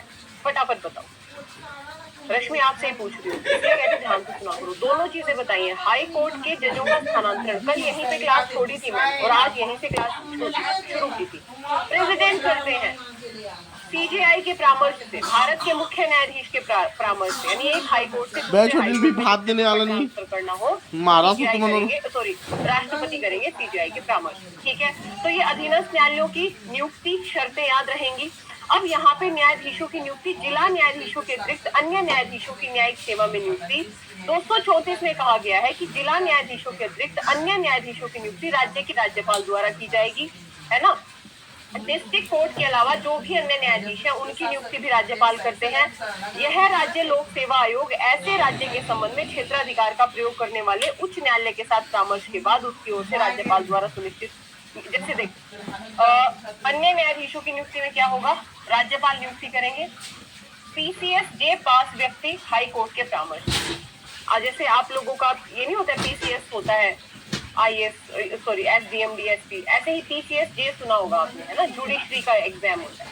तो ये जो पीसीएस जे क्वालिफाइड लोग होते हैं, है ना, जो भी व्यक्ति पीसीएस जे क्वालिफाई करते हैं, उनमें से राज्यपाल अन्य न्यायाधीशों की नियुक्ति करते हैं हाई कोर्ट के परामर्श। ठीक है, तो अन्य न्यायाधीशों की नियुक्ति भी राज्यपाल ही करेंगे। पीसीएस जे पास व्यक्तियों को करेंगे जो उस परीक्षा को पास कर चुके हैं। और हाई कोर्ट का भी परामर्श होता है उसमें कि भाई इसको यहाँ नियुक्त कर। ठीक है, तो राज्यपाल नियुक्त करते हैं पीसीएस जे पास लोगों को। अब अधीनस्थ न्यायालयों का 2 तरीके का स्ट्रक्चर होता है, बस ध्यान से सुनना। तीसरी बात ये जाननी है, एक होते हैं दीवानी, एक होते हैं फौजदारी। दीवानी का मतलब, दीवानी का जो मेन अदालत होती है ना डिस्ट्रिक्ट लेवल पे, उसे बोलते हैं जिला जज, डिस्ट्रिक्ट जज। ठीक है, और जो फौजदारी अदालत होती है जो आपराधिक मामलों को देखती है, इसका जो मेन अदालत होती है उसको बोलते हैं सत्र न्यायालय, है ना, इसे बोलते हैं सेशन कोर्ट। ठीक है, ध्यान रखिएगा। यहाँ पे जिला जज हो गए दीवानी वाले, सेशन जज हो गए आपराधिक वाले। यहाँ पर इसके अंतर्गत मोटे तौर पे इसके अंतर्गत सबऑर्डिनेट जज कोर्ट होती है, जिला जज के अंतर्गत सबऑर्डिनेट जज कोर्ट और फिर मुंसिफ अदालतें। तो ये तीनों के तीनों दीवानी अदालतों का स्ट्रक्चर है, यानी पहले लेवल पे जिला जज हो गए, दूसरे लेवल पे सबऑर्डिनेट जज कोर्ट हो गए और तीसरे लेवल पे मुंसिफ अदालतें हो गई। ऐसे ही सत्र न्यायाधीश हो गए, मतलब सत्र न्यायालय हो गया। सत्र न्यायालय के नीचे चीफ जुडिशियल मजिस्ट्रेट कोर्ट होती है और चीफ जुडिशियल मजिस्ट्रेट कोर्ट के नीचे जुडिशियल मजिस्ट्रेट कोर्ट होती है ना। ये जो जुडिशियल मजिस्ट्रेट कोर्ट होती है, सामान्य तौर पे इनको किसी भी अपराध में 3 वर्ष तक की सजा देने का अधिकार होता है। चीफ जुडिशियल मजिस्ट्रेट कोर्ट को 7 वर्ष की सजा देने का अधिकार होता है और सत्र न्यायालय को फांसी तक की सजा देने का अधिकार होता है। अब यहाँ अलग अलग स्टेट में इनके भी स्ट्रक्चर अलग अलग हैं, हो सकता है इनके नाम अलग अलग हो। हमने एक कॉमन डब्बा में रही से छोटे वाला आपको याद रखना है, यानी याद रखनी है। छोटे वाले डब्बा में अंडा रखे के माँ और मतलब तो लगे टिफिन वाला न्यायालय में कौन मैं डिटेल से बताऊंगी।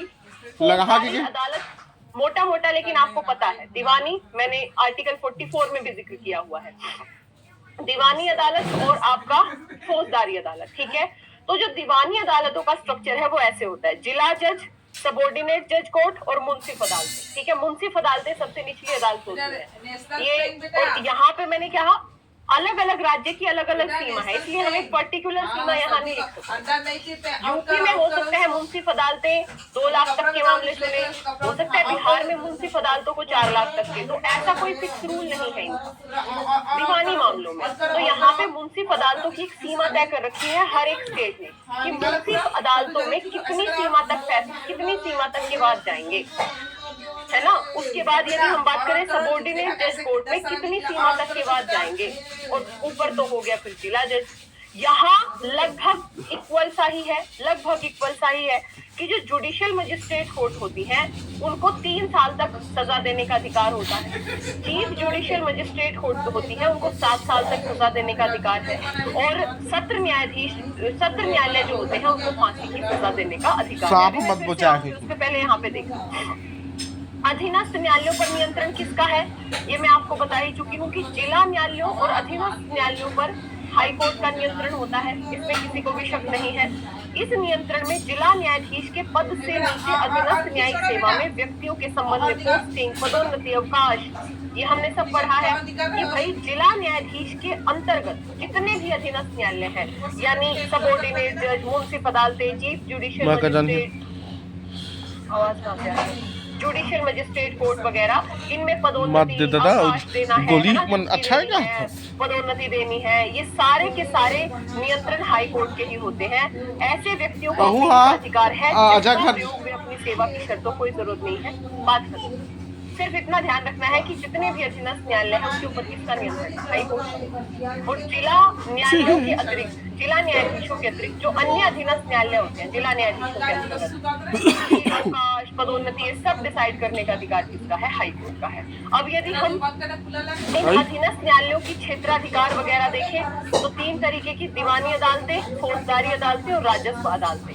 सबसे पहले आप देख लो सिविल न्यायालयों की संरचना। तो सिविल न्यायालय की संरचना में जो मुख्य डिस्ट्रिक्ट कोर्ट होता है सिविल का, उसे हम बोलते हैं डिस्ट्रिक्ट कोर्ट। उसके अधीन आ गए अधीनस्थ न्यायालयों का न्यायालय, और उसके अधीन आ गई मुंसिफ अदालत। तो ये संरचना होती है किसी भी दीवानी अदालत, ठीक है।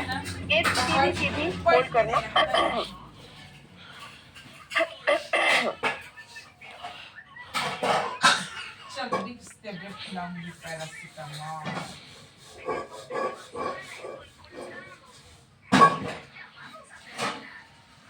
ये सीधा स्ट्रक्चर होता है किसी भी दीवानी अदालत का। उसके बाद यदि हम सिविल अदालतों की बात करें तो इसमें सिविल मतलब दीवानी, कौन से मामले जाएंगे, कोई संपत्ति का विवाद है, कोई समझौते मतलब कोई कॉन्ट्रैक्ट हुआ था किसी बिजनेस वगैरह में उसका विवाद है, तलाक का विवाद है, मकान मालिक किराएदार का विवाद है ना, ऐसे मामले जाएंगे। यानी संपत्ति, उत्तराधिकार, स्वामित्व, जो भी विवाद सिविल न्यायालय के क्षेत्राधिकार में आते हैं, इन मामलों का निपटान सिविल प्रक्रिया। तो सिविल मामले सिविल अदालतें कौन से मामले देखेंगी, विवाह का, तलाक का, संपत्ति का, है ना, उत्तराधिकार का, किराएदार मकान मालिक का विवाद है, कोई बिजनेस के कॉन्ट्रैक्ट का विवाद है, तो ऐसे सारे विवाद किसके पास जाएंगे, सिविल अदालतों के पास जाएंगे। बात समझ में आई। और सिविल अदालतों का मोटा मोटा ये स्ट्रक्चर होता है। अब यदि हम फौजदारी अदालतों की बात करें तो सबसे ऊपर डिस्ट्रिक्ट लेवल पे सेशन कोर्ट होता है। सेशन कोर्ट के अंतर्गत मुख्य न्यायिक मजिस्ट्रेट की अदालत होती है और फिर न्यायिक मजिस्ट्रेट की अदालत होती है। ये न्यायिक मजिस्ट्रेट 3 वर्ष तक सजा दे सकता है, ये 7 वर्ष तक सजा दे सकते हैं और ये फांसी की सजा दे सकते हैं। लेकिन यदि किसी व्यक्ति को सत्र न्यायालय ने, सेशन कोर्ट ने फांसी की सजा दी तो ऑटोमेटिकली उसकी अपील हाई कोर्ट में होगी ही होगी, है ना, भले ही वो व्यक्ति अपील करे या ना करे। अभी हमने ये पॉइंट देखा था, ठीक है। अब ये जो फौजदारी अदालतें होती हैं यानी आपराधिक अदालतें, इसमें कौन कौन से मामले जाएंगे, हत्या, चोरी, बलात्कार, डकैती, है ना, जेब कतरली, शारीरिक आक्रमण कर दिया, शांत रही। तो ये फालतू बारे में सोच मत, अदालतों में जाते हैं। फालतू आदमी राजस्व और काम कर। बेसिकली राज्य में भू राजस्व से संबंधित मामलों की, क्योंकि राज्य भूमि का मसला, मैं तो आ रहे हैं तो बेटा बर्थडे मां बोल बेटी बर्थडे में अलग लेवल पे राजस्व अदालतें होती हैं। राजस्व मंडल जिले का सर्वोच्च राजस्व न्यायालय होता है। उसके बाद आयुक्त, प्रशासनिक अधिकारी, तहसीलदार, सहायक तहसीलदारों के न्यायालय आते हैं। तो ये जो राजस्व जो ये बनते हैं ना, तहसीलदार वगैरह, है ना, पटवारी वगैरह, ये सभी सी राजस्व न्यायालय के अंतर्गत ही काम करता है। तो ये इसका सिंपल सा एक फंडा होता है कि जो भी भूमि से संबंधित विवाद है, भूमि के राजस्व से संबंधित विवाद है, उनके मुद्दों को ये देखते हैं। मोटे तौर पे यदि मैं कहूँ आप लोगों को कि जिला इसे शूट नहीं करी, मैं खुद रखना नहीं चाहती हूँ। अधीनस्थ न्यायालय सबके तो लोग लड़का गाँव में पलत पसत है, इसे थोड़ी कोई बात कर सकते हैं। संरचना समझनी हमने, उस संरचना मैंने लिखी भी है। इसके अलावा और ज्यादा सोच से ज्यादा गलत आप हो ये गई है। संरचना याद कर सकते हो कि जिला कोर्ट, सबऑर्डिनेट जज कोर्ट, मुंसिफ अदालत, एकदम गलत। ये दीवानी कोर्ट, अपन दई देता के घर में तो खुद घर में नहीं रह सके, तो यहाँ गाली खाते थे, शूट करा थे कहा था वो, हम एक से वातावरण रहती है, शूट नहीं करा थे कहा था। स्टेट में दुनिया भर के अलग अलग स्ट्रक्चर मतलब डिफरेंट है। यहाँ छोटा से रूम में न रे, तो हॉस्पिटल की बीमारी है कहाँ जाते, सब बुला थे ताका जानबे, इसे समझ नहीं आते तो पीसीएस वगैरह का एग्जाम हो सकता है वहां से क्वेश्चन आ जाए, उसके लिए फिर आप अपने अपने स्टेट का रिसर्च करें। मोटे तौर पे यदि मैं यूपीएससी के पॉइंट ऑफ व्यू से कहूँ तो संरचना पे क्वेश्चन बन सकते हैं। मैं बता दूं कहाँ से। एक तो इनकी नियुक्ति में राज्यपाल हाईकोर्ट के परामर्श से करेंगे, फिर इनके पर्यवेक्षण दवा गोली किसी राज्य के अधीनस्थ अदालतों पे किसका नियंत्रण रहता है, तो उस राज्य के हाईकोर्ट का नियंत्रण रहता है।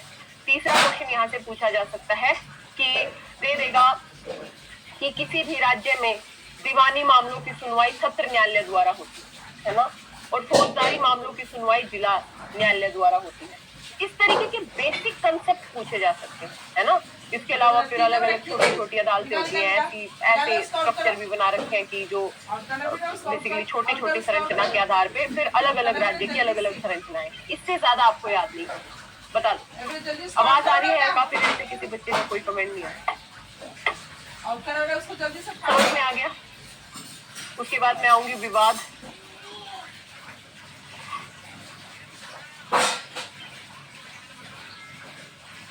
देखो यहाँ पे लिखा भी है, अधीनस्थ न्यायपालिका की संगठनात्मक संरचना, क्षेत्राधिकार और नाम। जरूरी नहीं है कि यूपी में जिसको मुंसिफ अदालत कहा जा रहा है, तमिलनाडु में उसको मुंसिफ अदालत ही कहा जाएगा। ये भी गलत है, क्योंकि हर एक राज्य की संगठनात्मक संरचना अलग है, क्षेत्राधिकार अलग है।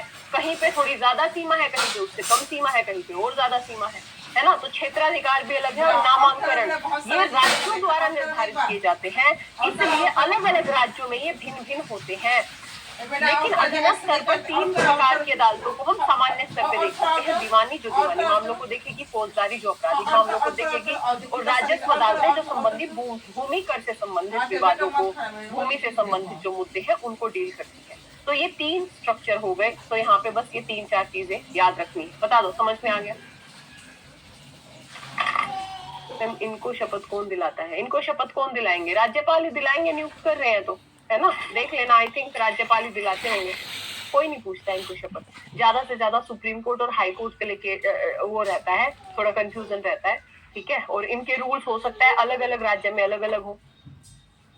इसमें कुछ था नहीं शिवानी, इसलिए स्पीड थोड़ी बढ़ा दी थी। इसमें कुछ था नहीं बेटा, मैंने बताने के लिए, देखो मैं फिर से बता देती हूँ। 3 चीजें बताई, दीवानी अदालतें, आपराधिक अदालतें, राजस्व संबंधी अदालतें, ठीक है। हर एक राज्य का स्ट्रक्चर अलग है, क्षेत्राधिकार अलग है, नाम अलग है। क्या याद करें?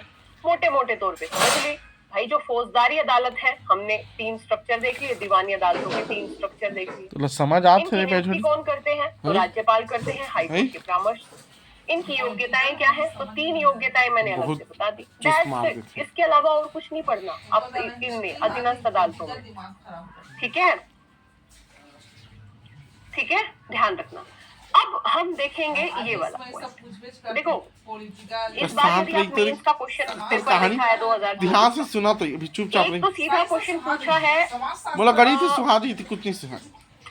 पीआईएल से बिल्कुल सीधा सीधा क्वेश्चन पूछा गया।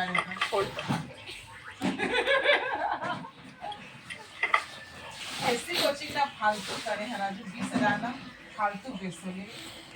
20,000 आना जाना, 30,000 17,000 का 25 से आखिर में लड़का पैदा तो करे।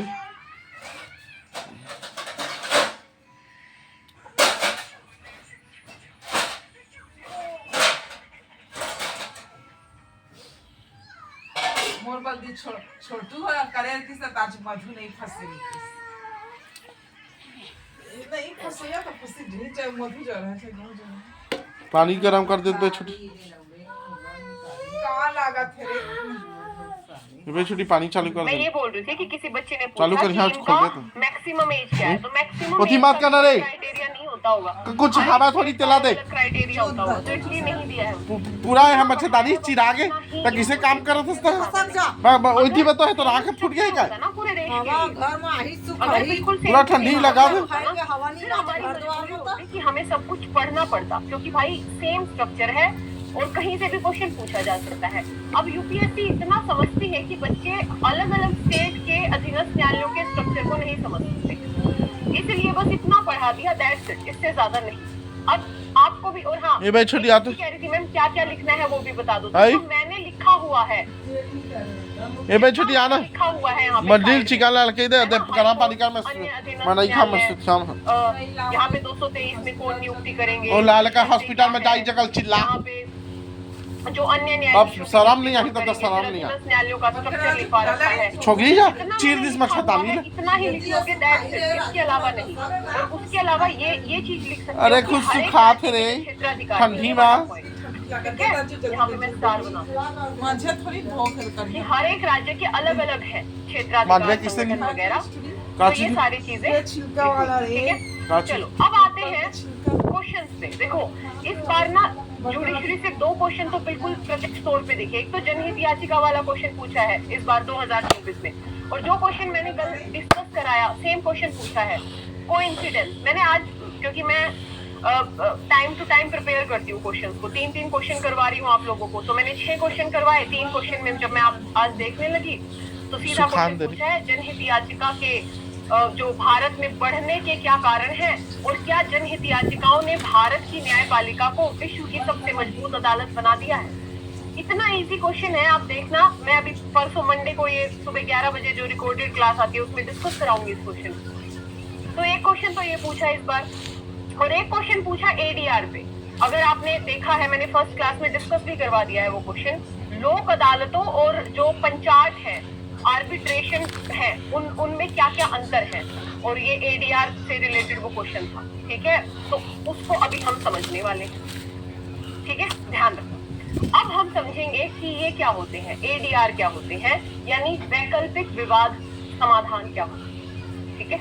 इसको बोलते हैं एडीआर, वैकल्पिक विवाद समाधान, अल्टरनेटिव डिस्प्यूट चौपाले निकाल दो, है ना, तो ऐसा कुछ बोलते चौपाले हैं। निकाल तो ये जो एडीआर है ना, इसका मतलब क्या है कि पर्टिकुलर न्यायिक प्रणाली के अंदर न्याय ना आए प्राप्त तो जल करके देवे ताबन कर एक यहाँ पे नहीं कर अनौपचारिक तरीके से न्याय दिलाता है। मच्छरदानी चीर दिस बदतमीज यानी प्रक्रियात्मक न्याय प्रणाली हमारी क्या है कि व्यक्ति डिस्ट्रिक्ट कोर्ट जाएगा, फिर हाई कोर्ट जाएगा, फिर सुप्रीम कोर्ट जाएगा, तारीख पे तारीख उलझा रहेगा।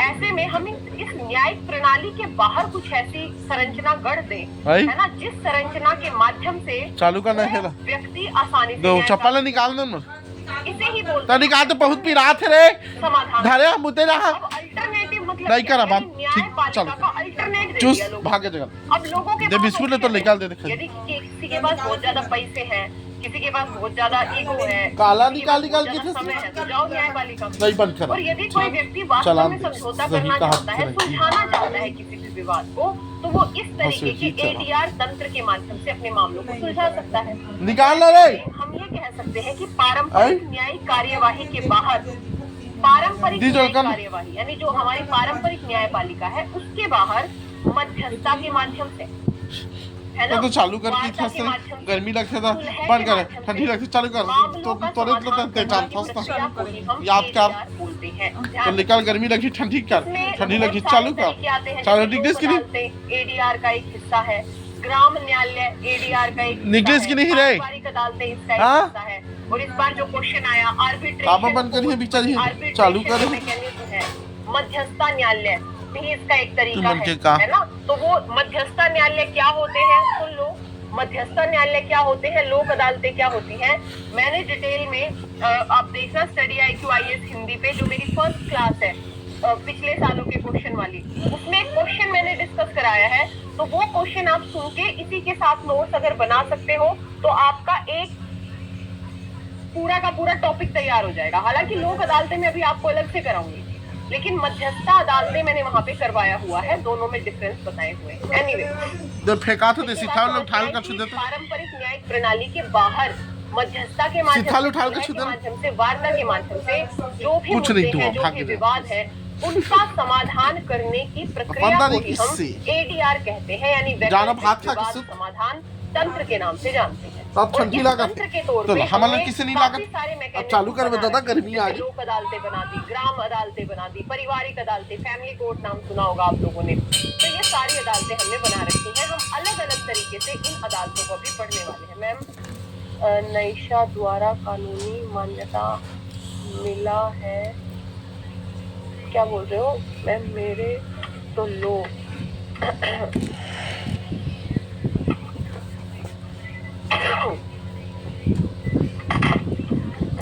क्या बोल रहे हो मैम? नईशा द्वारा कानूनी मान्यता मिला है क्या? छोटी गांधी आदि दर्शन से, अच्छा नालसा, हाँ हाँ हाँ बिल्कुल, मैं आ रही हूँ ना, अभी मैंने पढ़ाया कहाँ है।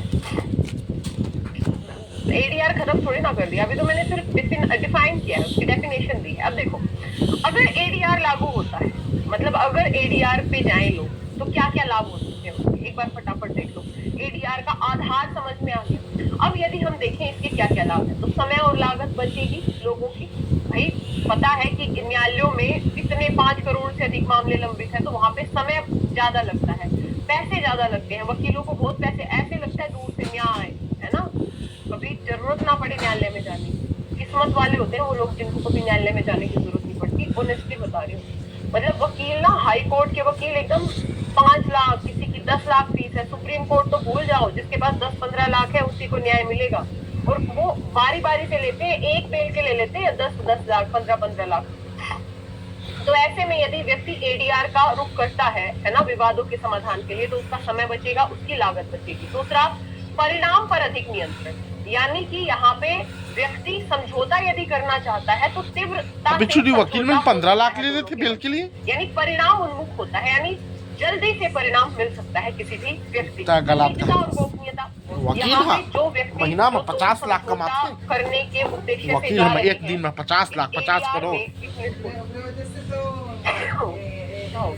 अभी तो ठीक, वकील और जज है, उन्हें बेल देने के लिए 15 लाख एक दिन में। उसने उतने बड़े शाहरुख खान के वकील है, पूरा शाहरुख खान 500-600 करोड़ कमा देखे, और बेटा बेल देने दिलाने के लिए भीख मांग मांग शाहरुख खान है।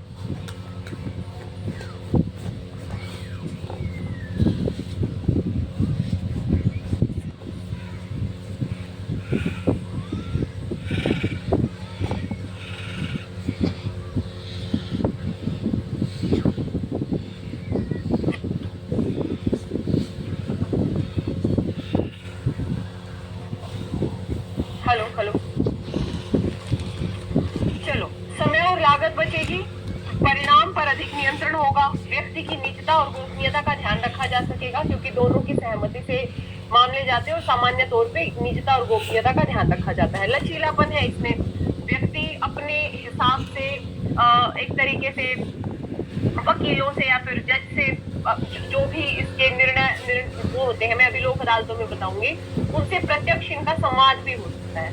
तो बेसिकली पहुंच होती है ना, जो भी क्या बोलेंगे उनको, निर्णय करता है, तो निर्णयकर्ताओं तक जो वादी है उनकी पहुंच होती है, और कम विरोधात्मक होता है। और ये प्राकृतिक न्याय, इसको समझ लो एक बार, ये प्राकृतिक न्याय के सिद्धांत से काम करते हैं, यानी सही या गलत का फैसला प्रक्रिया से नहीं करते, परिस्थिति से करते। जो हमारी जुडिशरी है ये प्राकृतिक न्याय के सिद्धांत से काम नहीं करती, ये बेसिकली काम करती है प्रक्रिया से। यदि व्यक्ति कितना भी सही लग रहा है अदालत है ना, लेकिन यदि कानूनन तौर पे वो गलत है तो वो गलत ही माना जाएगा। यानी कानूनी जो अदालतें हैं, यानी जो हमारी जुडिशरी है, वो प्राकृतिक न्याय से गाइडेड नहीं होती, वो प्रक्रियागत सिस्टम से चलती है, जो प्रोसेस है उसी से चलती है। और ऐसे में जब प्रोसेस से चला जाता है ना, तो वो लेट गति भी अपने आप लाती है, क्योंकि प्रोसेस को फुलफिल करना है ना, वो खर्च भी बढ़ाती है, वो लागत भी बढ़ाती है, वो समय भी बढ़ाती है।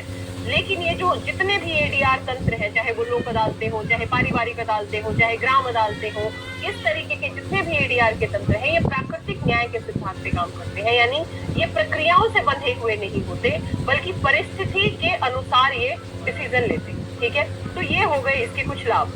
यदि हम इसकी सीमाओं की बात करें एडीआर की, इसको हम हालांकि लास्ट में देखना चाहिए था, इसे लास्ट में ही देखेंगे। एक बार एडीआर समझ तो ले क्या है। तो एडीआर का मूल हमने देख लिया, समस्याओं पे फिर आएंगे। अब सबसे पहले हम समझेंगे लोक अदालतें। देखो, लोक अदालतें भारत में एडीआर का एक सबसे महत्वपूर्ण निकाय है। ठीक है, एक बड़ा महत्वपूर्ण निकाय है और औपचारिक अदालत प्रणाली के बाहर विवादों का समाधान करने का आधार देता है कि व्यक्ति लोक अदालतों के माध्यम से औपचारिक न्यायिक प्रणाली से बाहर मामलों का समाधान कर सके। कम लागत पे और शीघ्र समाधान यदि करवाना है तो लोक अदालतों का व्यक्ति रुख कर सकता है। लोक अदालत का मतलब है लोगों की अदालत, सिंपल सी बात है। यानी हम ये कह सकते हैं कि जहां विवाद में शामिल पक्षों की आपसी सहमति, इसके ना 3-4 आधार है। लोक अदालत में कोई भी मसला तब जाएगा जब दोनों पक्ष सहमत हैं कि ठीक है भाई मामला सुलझाना है, दूसरा कहेगा हाँ, तो ऐसा करते हैं लोक अदालत चलती है। ठीक है, यानी यहाँ पे मामला दोनों पक्षों की आपसी सहमति से आता है और एक निष्पक्ष तृतीय पक्ष लोक अदालत खंडपीठ की मदद से, मतलब एक निष्पक्ष तीसरा पक्ष होता है जो दोनों वादियों के मामलों को सुनेगा, उनको समझेगा, उनके साक्ष्य देखेगा और उसके आधार पर निर्णय देगा। ठीक है, चूंकि लोक अदालतों में मामला दोनों पक्षों की सहमति से आया था, अतः लोक अदालतों के निर्णय बाध्यकारी होते हैं। दोनों पक्षों को मानना बाध्यकारी होता है। ठीक है, इसके बाद समझ में आ गई। अब ये सारी चीजें मैं कई बार बताऊंगी, तो बस सुनते जाओ। लास्ट में डाउट अपने पूछना, बीच में डाउट मत पूछना। अब देखिए, भारत में लोक अदालत प्रणाली की शुरुआत कब से हुई, तो ये मैं आपको पहले ही बता चुकी हूँ। 1987 में विधिक सेवा प्राधिकरण अधिनियम आया और इस विधिक सेवा प्राधिकरण अधिनियम के माध्यम से लोक अदालतों की शुरुआत हुई। यानी यदि हम कहें कि लोक अदालतें क्या संवैधानिक है कि वैधानिक है, जल्दी जल्दी बताओ। लोक अदालत, यहाँ से पीटी में क्वेश्चन बनते हैं, मुख्य परीक्षा में भी क्वेश्चन बनते हैं। और एक बात और बताओ, यदि आपको लोक अदालत को पर्टिकुलर और अच्छे से समझना है ना, वैसे यहाँ पे मैं सारा सार बता दूंगी आपको, तो स्टडी IQ IAS हिंदी पे लोक अदालत बाई ललिता दहिया एक वीडियो बना रखी है मैंने, 40 मिनट की वीडियो है। क्या सर्च करोगे, लोक अदालत बाई ललिता दहिया, तो वो वीडियो आप देख लोगे तो आप ये भी सुन लो और उसके बाद लोक अदालत पे वो वीडियो भी देख लेना। आपका पूरा लोक अदालत का, चाहे पीटी में क्वेश्चन आए चाहे मुख्य परीक्षा में क्वेश्चन आए, कोई गलत नहीं होगा। ठीक है, हालांकि सारी बातें मैं यहाँ पे भी बताऊंगी। वैधानिक, क्योंकि इसका गठन बेसिकली विधि, ये क्या नाम है, विधिक सेवा प्राधिकरण अधिनियम के तहत हुआ। अगली बात ये देखो, अब कुछ चीजें। लोक अदालत दोनों पार्टी सहमति से जाएंगे, निर्णय दोनों पर बाध्यकारी होगा, है ना, कोई अपील नहीं हो सकती, निर्णय की अपील का अधिकार नहीं। यदि लोक अदालत में दो पक्ष सहमति से जा रहे हैं समझौता या समाधान करने के लिए, तो ऐसे में लोक अदालत ने जो निर्णय दिया वो बाध्यकारी होगा। ये लोग अब अपील नहीं कर सकते। अपील करने का अधिकार क्यों नहीं दिया, क्योंकि लोक अदालतों का गठन ही इस आधार पे किया था कि भाई जो दूसरे मेन न्यायालय है, औपचारिक न्यायालय है, उनका बर्डन कम हो, उनका बोझ कम हो। ऐसे में यदि लोक अदालतों के मामलों के खिलाफ भी अपील का अधिकार दे दिया जाता तो फिर क्या होता, बताओ क्या होता। तो ऐसे में ये होता कि हर कोई व्यक्ति अपील कर रहा होता, क्योंकि अपील सेटिस्फेक्शन का तो कोई आधार ही नहीं है ना, हर पक्ष कभी ना कभी असहमत रहता ही है। तो ऐसे में अपीलीय अधिकार नहीं दिए गए हैं। दूसरा, सिविल प्लस आपराधिक मामले दोनों की सुनवाई इसमें होती है। IAS 2008 या 8 से लेके 12 तक के क्वेश्चन देखना, क्वेश्चन पूछा है लोक अदालतों से, दे देगा लोक अदालतों में केवल सिविल मामलों की सुनवाई होती है ना, ऐसे आपराधिक मामले जो गंभीर आपराधिक मामले नहीं, हत्या, बलात्कार, है ना, डकैती, ऐसे मामलों को छोड़ के जो छोटे मोटे आपराधिक मामले हैं, ऐसे मामले भी लोक अदालत में जा सकते हैं। कंक्लूजन क्या निकला, यानी लोक अदालतों में सिविल के साथ साथ आपराधिक मामलों की सुनवाई का भी अधिकार है। मैंने स्टार बना रखा है, यहाँ से क्वेश्चन बना। तो ये एक तो लोक अदालतों का आधार हो गया। लोक अदालत एक वैधानिक संस्थान है ना, यहाँ पे मैंने जो लिखा है वैधानिक है। 1987 के विधिक सेवा प्राधिकरण के तहत इसका गठन हुआ। सहमति से जाएंगे, बाध्यकारी होंगे, अपील का अधिकार नहीं होगा, सिविल और आपराधिक दोनों मामलों, क्या बोल रहे हो, बड़ा अपराध की सुनवाई नहीं करेगा। मैंने यहाँ पे लिखा भी है, गंभीर अपराध नहीं जा सकता, जैसे हत्या, बलात्कार, डकैती वगैरह का अपराध नहीं जा सकता। लेकिन जो छोटे मोटे अपराध है, मान लो किसी ने किसी की भैंस चुरा ली, मतलब एग्जाम्पल, ये छोटा सा अपराध तो है, बड़ा अपराध तो है नहीं, ऐसा तो है नहीं कि बस लूट गए हम तो ऐसे छोटे मोटे अपराध जा सकते, ठीक है। तो लेकिन क्वेश्चन यहीं से पूछा, अब बच्चा कंफ्यूज हो जाएगा कि लोक अदालतों में आपराधिक मामले जाएंगे कि नहीं जाएंगे। जा सकते हैं, लेकिन गंभीर वाले नहीं जा सकते। अब यहाँ पे लोक अदालतों की मुख्य विशेषताएं क्या होती है, इसे सुन लो। एक तो स्वैच्छिक भागीदारी, व्यक्ति स्वेच्छा से जाता है ताकि उन्हें तीव्र न्याय मिल सके, है ना, कम लागत पे न्याय मिल सके। आपसी सहमति से लोग जाते हैं लोक अदालतों में। तो पहली विशेषता है स्वैच्छिक भागीदारी। दूसरी है समझौतावादी दृष्टिकोण।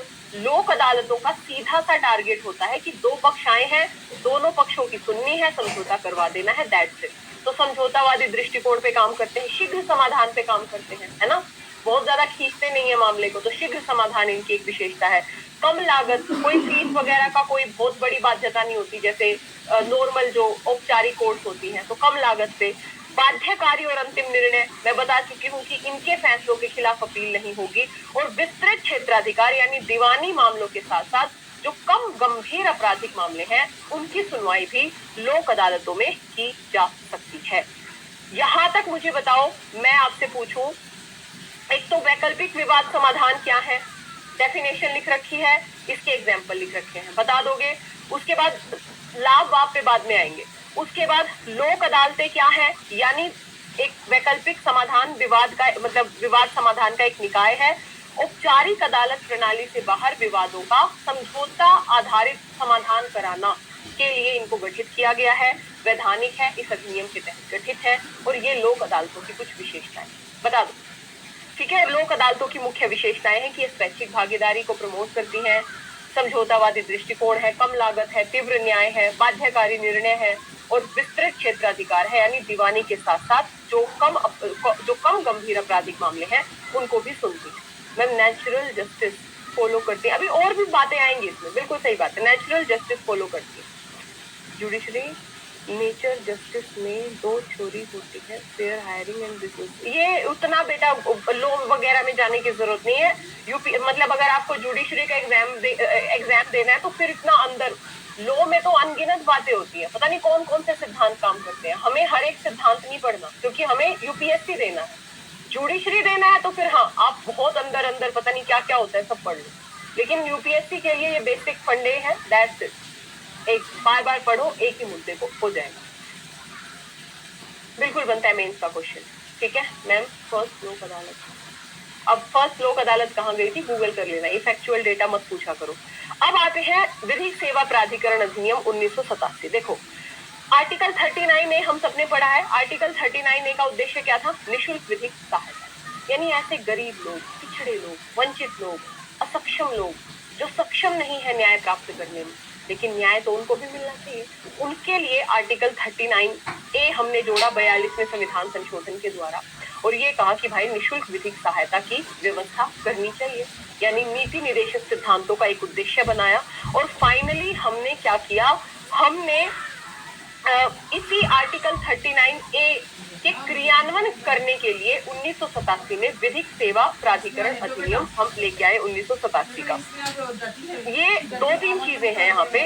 इस अधिनियम के तहत निर्बाध विधिक सेवाओं में क्या क्या शामिल है, यानी अब ये रटना नहीं है आपको, बिल्कुल भी समझना है बस।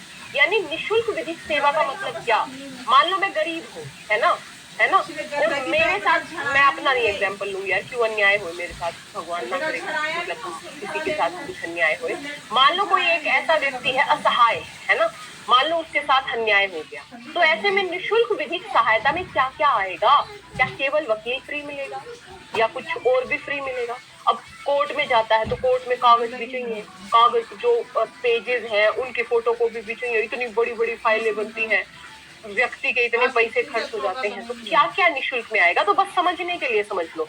इसमें प्रक्रिया शुल्क और सभी शुल्कों का भुगतान शामिल है, यानी जितने भी शुल्क कोई व्यक्ति कोर्ट कचहरी में खर्च करता है वो सारे शुल्क निःशुल्क होंगे।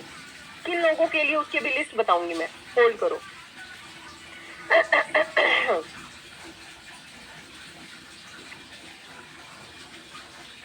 ठीक है, यानी प्रक्रिया शुल्क और अन्य सभी शुल्कों का भुगतान होता है यहाँ, ठीक है।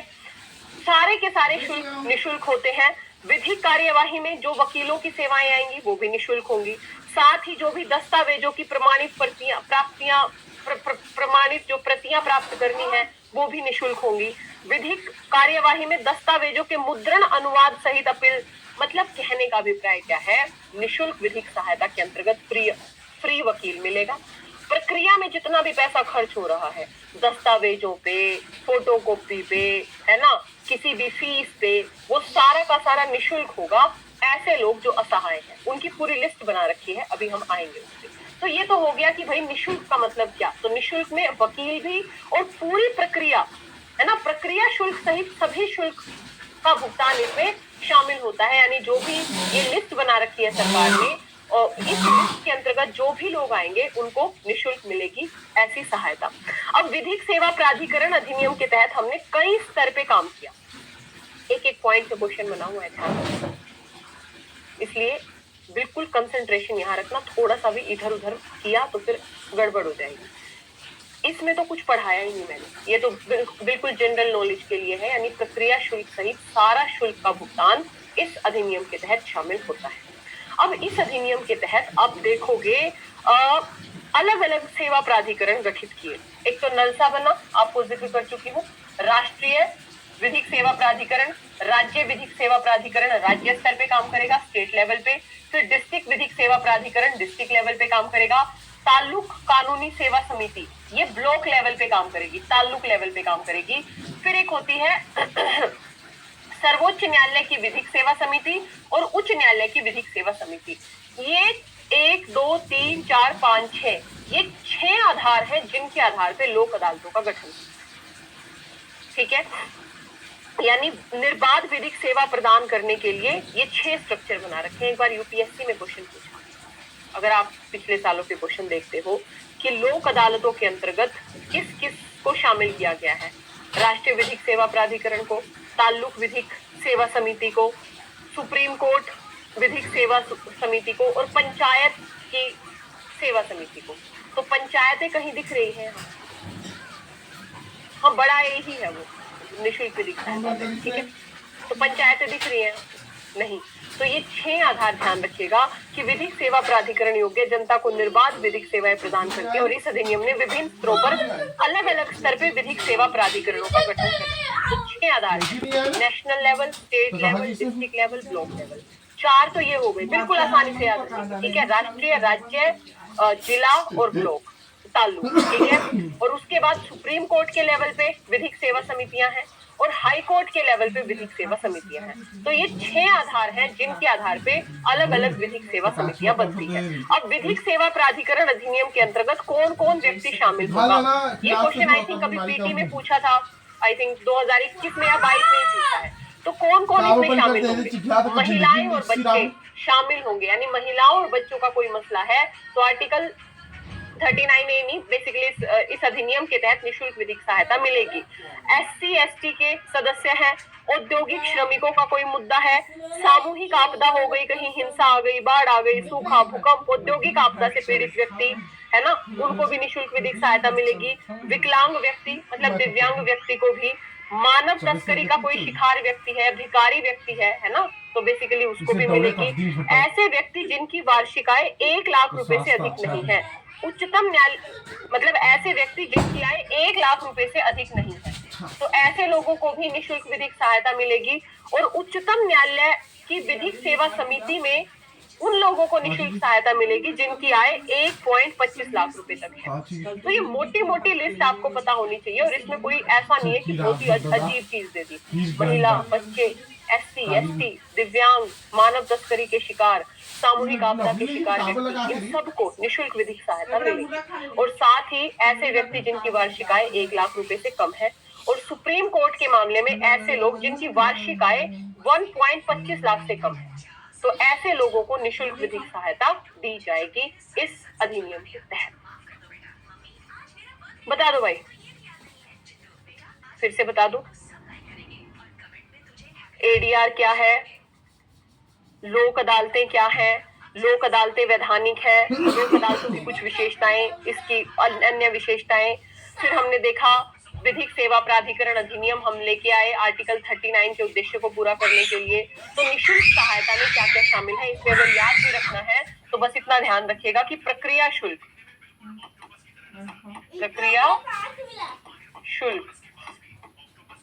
व अन्य सभी शुल्कों ये सब आजादी का का भुगतान शामिल है। यानी सारा शुल्क माफ होगा। किस किस का माफ होगा, तो महिलाओं, बच्चों, इस ये पूरी लिस्ट, इन सब का शुल्क माफ होगा। अगला मुद्दा है जो ये विधिक सेवा प्राधिकरण के तहत जो अलग अलग प्राधिकरण बनाए गए हैं वो कितने स्तर पे बनाए गए, ये याद रखना है। तो 6 स्तर पे बनाए गए हैं, केंद्र स्तर पे, राज्य स्तर पे, ब्लॉक स्तर पे, तालुक स्तर पे, सुप्रीम कोर्ट के स्तर पे, हाई कोर्ट के स्तर पे। That's it. अब दे देगा ये क्या नाम है, डिस्ट्रिक्ट कोर्ट के स्तर पे, ये तो जिला स्तर हो ही गया। दे देगा पंचायत के स्तर पे, तो पंचायत के स्तर पे नहीं बनाए गए। सुप्रीम कोर्ट और हाई कोर्ट के स्तर पे बनाए गए और 4 अन्य। उसके बाद इसमें कौन कौन शामिल है ये हमने देख ही लिया। अब यदि हम बात करें लोक अदालतों का गठन और संरचना कैसे होता है, बस इतना समझिएगा।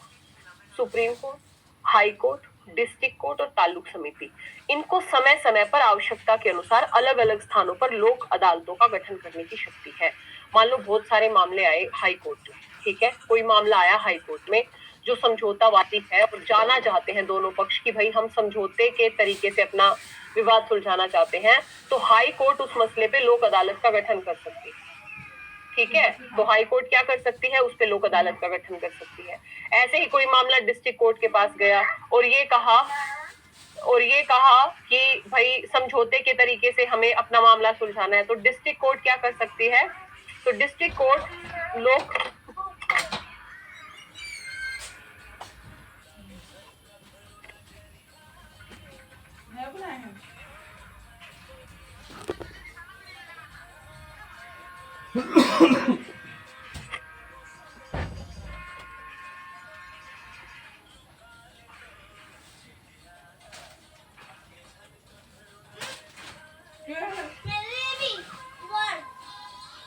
घरला कैसे छोड़ दिया महल देना छोकरी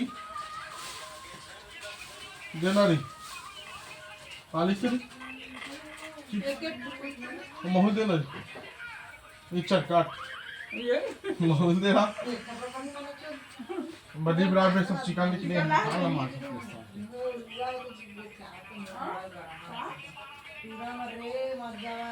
मर जाता हूँ तुम। ठीक है, तो यदि डिस्ट्रिक्ट लेवल पे कोई मामला है तो डिस्ट्रिक्ट कोर्ट गठित कर देगी लोक अदालत को। बस इतना ध्यान रखिएगा कि समय समय पे जैसा भी मामला हो आवश्यकता अनुसार अलग अलग स्थानों पर लोक अदालतों का गठन करने की शक्ति दी गई है। हाई कोर्ट को ये पूछ लेगा, हाई कोर्ट को, सुप्रीम कोर्ट को, हाई कोर्ट को, डिस्ट्रिक्ट कोर्ट को और तालुक समिति को, तो ये तीनों अलग अलग समय पे आवश्यकता अनुसार लोक अदालतें गठित कर सकते हैं। यदि लोक अदालतों का यहाँ से भी क्वेश्चन बनता है, तो जो लोक अदालतों का जो अध्यक्ष होगा वो सेवारत या सेवानिवृत्त न्यायिक अधिकारी होगा। कौन होता है, सेवारत न्यायिक अधिकारी भी किसी लोक अदालत का अध्यक्ष हो सकता है और सेवानिवृत्त, यहाँ से भी क्वेश्चन बना है। दे देगा लोक अदालतों की अध्यक्षता केवल सेवारत न्यायाधीश ही करेंगे या केवल सेवानिवृत्त ही न्यायाधीश करेंगे, गलत हो जाएगा। तो लोक अदालत का जो अध्यक्ष होता है वो सेवारत या सेवानिवृत्त न्यायिक अधिकारी हो सकता है। इसमें एक सदस्य के तौर पे एक वकील शामिल होता है और साथ ही एक सदस्य के तौर पे सामाजिक कार्यकर्ता शामिल होता है। मोटे तौर पे 3 सदस्य बनती है। ध्यान रखिएगा, प्रत्येक लोक अदालत में उस क्षेत्र के सेवारत या सेवानिवृत्त न्यायिक अधिकारियों और अन्य व्यक्ति शामिल होंगे जो राज्य प्राधिकरण, जिला प्राधिकरण या सर्वोच्च न्यायालय, विधिक सेवा समिति, उच्च न्यायालय, मतलब जैसा जैसा जो प्राधिकरण जितने सदस्यों को शामिल करना चाहे। मान लो किसी हाई कोर्ट में कोई लोक अदालत गठन की किसी मसले पे, तो लोक अदालत का न्यायिक अध्यक्ष कौन होगा, या तो न्यायिक अधिकारी सेवारत हो या फिर सेवानिवृत्त हो। और इसमें सामान्य तौर पे एक वकील, सेवा समिति, तालुक विधिक सेवा द्वारा हो सकता है। आमतौर पर एक लोक अदालत में एक अध्यक्ष होगा, एक न्यायिक अधिकारी, मतलब अध्यक्ष के तौर पे न्यायिक अधिकारी होंगे और सदस्य के तौर पे वकील और सामाजिक कार्यकर्ता। इसका क्रक्स मैंने देखो, अध्यक्ष कौन होगा, सेवारत या सेवानिवृत्त, ये स्टार लगा लो यहाँ। एक वकील होगा और एक सामाजिक कार्यकर्ता होगा, लेकिन ये फिक्स रूल नहीं है। सामान्य तौर पे इसमें इतने होते हैं। हो सकता है किसी हाई कोर्ट ने अपनी कोई लोक अदालत गठित की, उसमें 2 वकील शामिल कर दिए, है ना, हो सकता है 2 कार्यकर्ता शामिल कर दिए, लेकिन मोटा मोटा स्ट्रक्चर यही है। तो स्ट्रक्चर पे क्वेश्चन नहीं बन सकता, अलग अलग हो सकता है। क्वेश्चन कहाँ पे बन सकता है? अध्यक्ष जो सेवारत होगा कि सेवानिवृत्त, तो ये सेवारत न्यायिक अधिकारी भी हो सकता है और सेवानिवृत्त न्यायिक अधिकारी भी हो सकता है। तो ये तो हो गई इसकी स्ट्रक्चर। अब यदि हम इसके अधिकार क्षेत्र की बात करें तो मैं आपको बता ही चुकी हूँ, सिविल मामले भी जाएंगे और आपराधिक मामले भी जाएंगे, कम गंभीर वाले। क्वेश्चन मैं अभी पूरा फिर से रिवाइज कराऊंगी और फिर से बताऊंगी क्वेश्चन कहाँ से बने। क्वेश्चन यहाँ से बने कि लोक अदालतों में केवल वही मामले मधु कर देती है होगे ना, तो मैं तो बल्टा निकाल के तो दिन के खाई काम नहीं कर काम का करवा सके ना, तो लोक अदालत में ऐसे मामले भी जा सकते हैं जो किसी अदालत के समक्ष लंबित अगर ऐसा कर देती मान लो 2 लोग गए अदालत में, एक्टिंग मार के जिंदगी भर खानी, मान लो 2 लोग गए अदालत में कंप्लेन कर और अदालत में गए 1 साल हो गया, 2 साल हो गया, उपवास ये खाए जा रहे हैं, अब उनको समझ में आया कि यार ऐसे तो नहीं होगा, चलो लोक अदालत में चलते हैं। तो वो अपील कर सकते हैं क्योंकि देखो भाई माननीय अदालत जी, हम अपना फैसला लोक अदालत में सुलटाना चाहते हैं, यानी बस इतना याद रखना है कि लोक अदालत में जुबान में काबल मार दे में लंबित है और कोई मामला जो किसी न्यायालय के अधिकार क्षेत्र में आता है और ऐसे न्यायालय के समक्ष नहीं लाया जा सकता।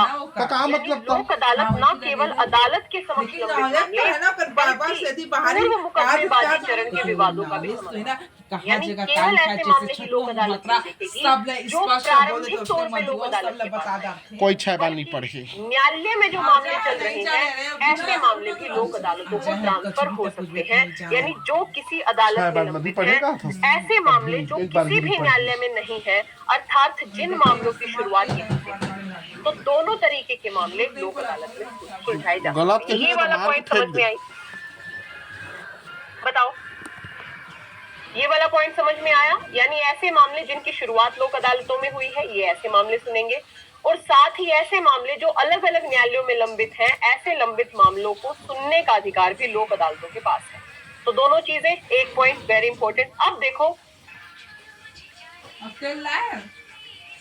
मैंने सारी चीजें लिख दी है, देखो विधिक सेवा प्राधिकरण अधिनियम 1987, ठीक है, सबको पता है 87 का 39 ए के उद्देश्य की पूर्ति करने हेतु गरीब असक्षम लोगों को भी न्याय मिले, इस हेतु विधिक सेवा प्राधिकरण हम लेके आए, एक्ट लेके आए।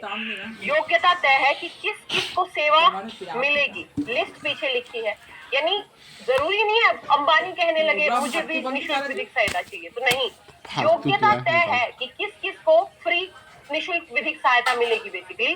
तो लिस्ट कहाँ लिखी है? पीछे लिखी है। इतनी बात क्लियर हो गई। नलसा, सलसा, डलसा, तालुक समिति, सुप्रीम कोर्ट और हाई कोर्ट, इनके लेवल पे निःशुल्क विधिक सहायता दी जाती है, यानी 6 स्तर पे विधिक सेवा प्राधिकरणों का गठन किया गया है, 6 लेवल पे। लोक अदालत 2 लोगों की सहमति से बात जाएगा, 1987 के एक्ट के तहत इनका गठन किया गया है। अध्यक्ष सेवारत या सेवानिवृत्त न्यायाधीश होगा, सदस्य के तौर पे वकील होगा, सामाजिक मामले जा सकते हैं, लेकिन गंभीर आपराधिक बात नहीं जाएंगे। शुरुआत मतलब ऐसे मामले भी जा सकते हैं जिनकी शुरुआत लोक अदालत में हो, एलए मतलब लोक अदालत में हो, और न्यायालय में लंबित मुद्दे भी जा सकते हैं। यहाँ से क्वेश्चन बना है यूपीएससी में। और निर्णय बाध्यकारी होता है, अपील का अधिकार। ये हो गई आपकी लोग। अब एक बार यहाँ पे आ जाओ, लाभ हमने देख लिए थे, समय बचेगा, लागत कम होगी, प्रक्रियात्मक बाध्यता कम है क्योंकि प्राकृतिक न्याय के सिद्धांतों पे आधारित है, फिर निजता को इतना नंकी छलारी से ना लेग पीस तो कौन कटवा के लारी से, हाँ तो लेग पीस ना बहुत सड़ गई रही से, तो मैं वही दिन अच्छा नहीं लगी चिकन। कितने लोगों को पता होता है? होल्ड कर,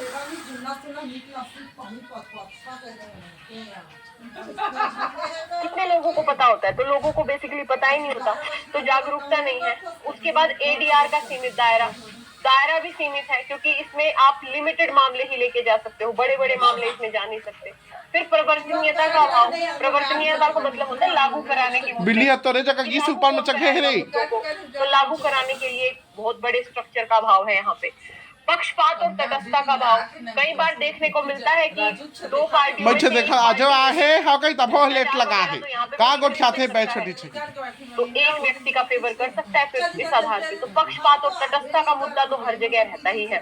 उसके बाद कई बार विशेषज्ञता की कमी, मान लो मसला है कोई ऐसी मुद्दे का और उस पे कोई ऐसा न्याय ओदी बिल्ली ने पाला मत जिसके करी। पास विशेषज्ञता ही ओदी नहीं है बिल्ली उस तो मामले गाल ने को झाका थी कुदेला तो विशेषज्ञता की कमी का, फिर सांस्कृतिक बाधाएं कोई जरूरत है और फिर ओदी बिल्ली तो रे उच एक लात पार दी मत कर मोटे मोटे तौर पे हमने देखा। अब यदि मैं आपसे कहूँ एडीआर क्या है, एडीआर के लाभ समस्याएं, कमला जानदारी आप करंट में कमला का जानदारी जाना तो तू आपको clear हो जाएगा और अच्छे से। कमला का जानदारी बताओ लोक अदालतें क्या है, लोक अदालत अब राजू है ना क्या है, लोक अदालतों के संदर्भ में मोर बारे से क्या कमला का क्या जानदारी है, बतावे और वो छोड़ते कौन सी छोड़ list बता है जिसके तहत अब राजू है बैठ छोटी दी से बन के जानदारी लिख के तर ले ले सेवा प्राधिकरणों का गठन किया गया है ना।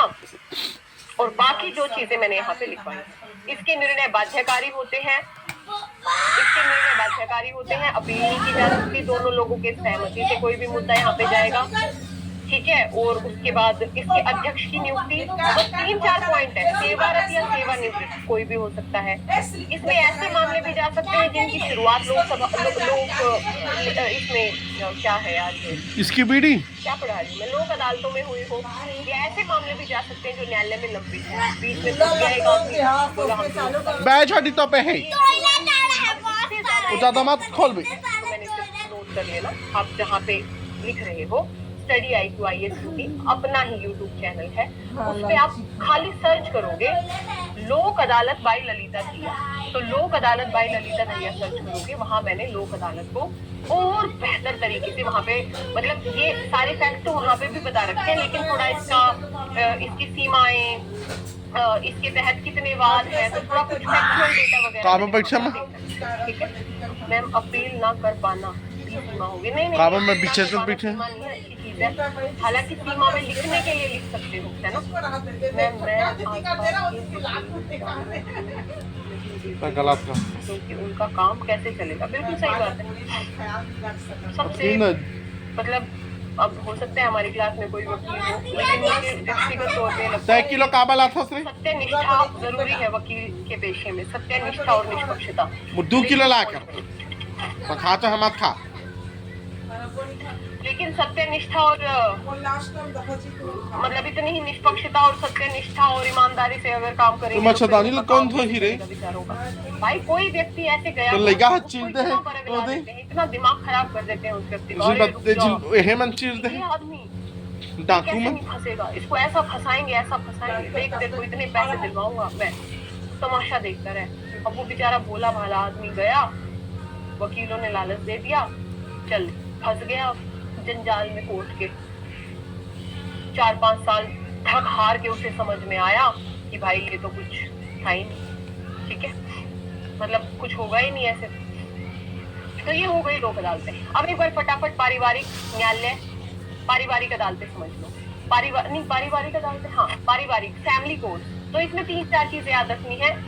कभी एडीआर पे क्वेश्चन आए तो एग्जाम्पल के तौर पे आपके पास लोक अदालत, पारिवारिक अदालत उलरती ने साफ थोड़ी नहीं कर सकते में यहाँ से क्वेश्चन बना जब छोटी पानी तो लेगा सुता दे हवा की आवाज में सुती तो कूलर बंद हो गया सुती के थे। सबसे पहले यदि पारिवारिक अदालत, अब कूलर आने से नहीं पानी निकलना है तब समझ आई, हाँ तो समझ काना का पोचा ही ना तब समझ आई।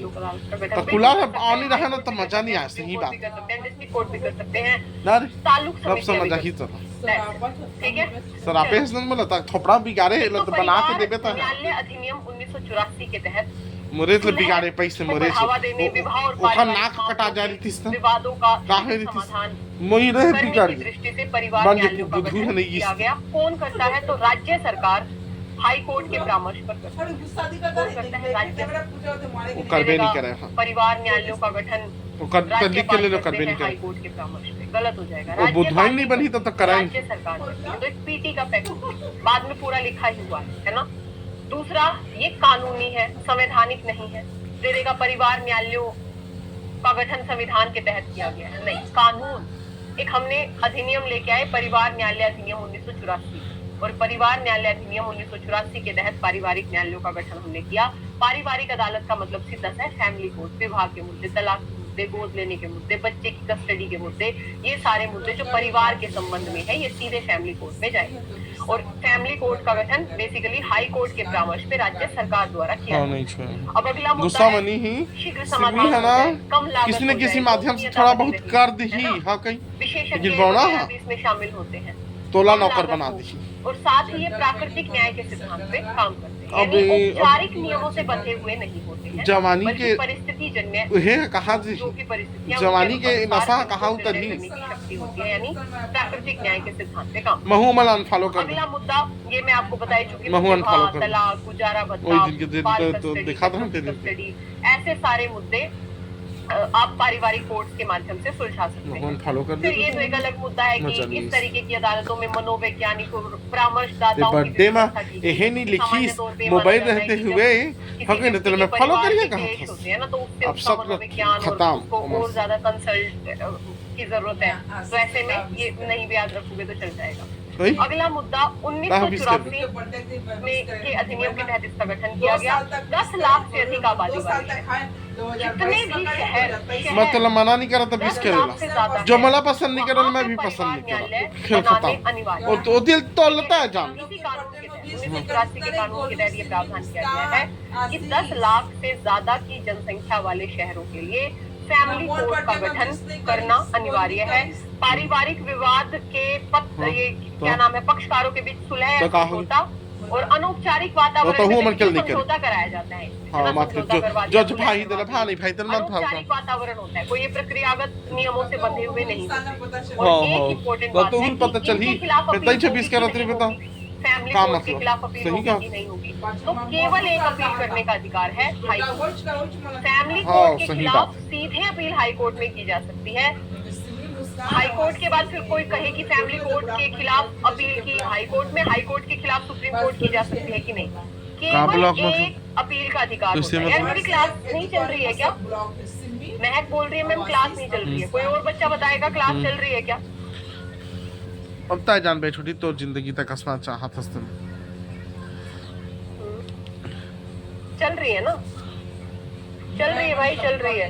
महक एक बार रिफ्रेश कर लो बेटा, ठीक है? नहीं जाना मैं काको सामान में रहा भी बस इतना याद करना जितना मैंने यहाँ पे लिखवा रखा है। आने के लाइक से मतलब नहीं। पहला, प्राकृतिक न्याय के सिद्धांत के आधार पे काम करेंगे, प्रक्रियागत नियमों से बंधे हुए नहीं होते। दूसरा, परिवार न्यायालय अधिनियम 1984 के तहत इनका गठन किया गया है, यानी ये कानूनी है, संवैधानिक है। 22 दिसंबर इनका गठन कौन करेगी? तो राज्य सरकार करेगी हाई कोर्ट के परामर्श में। तीसरा पॉइंट याद हुआ। चौथा, 10 लाख से अधिक, ध्यान रखिएगा, 10 लाख से अधिक आबादी वाले शहर में परिवार न्यायालय का गठन अनिवार्य किया गया है, यानी जो भी 10 लाख से बड़का डूह बना ही देख बे लिख के ले ले गूगल में बेसिकली कंफर्म ही है 10 लाख से अधिक बनावे करी अगले तारीख 65 घड़ी तेरी रिश्तेदारी का देखता हां हां मला कुछ नहीं दुआ इसके खिलाफ अपील तो केवल एक अपील का अधिकार कुछ दिया देते गया है। क्या? इसके खिलाफ अपील केवल हाई कोर्ट में एक अपील करने का अधिकार है।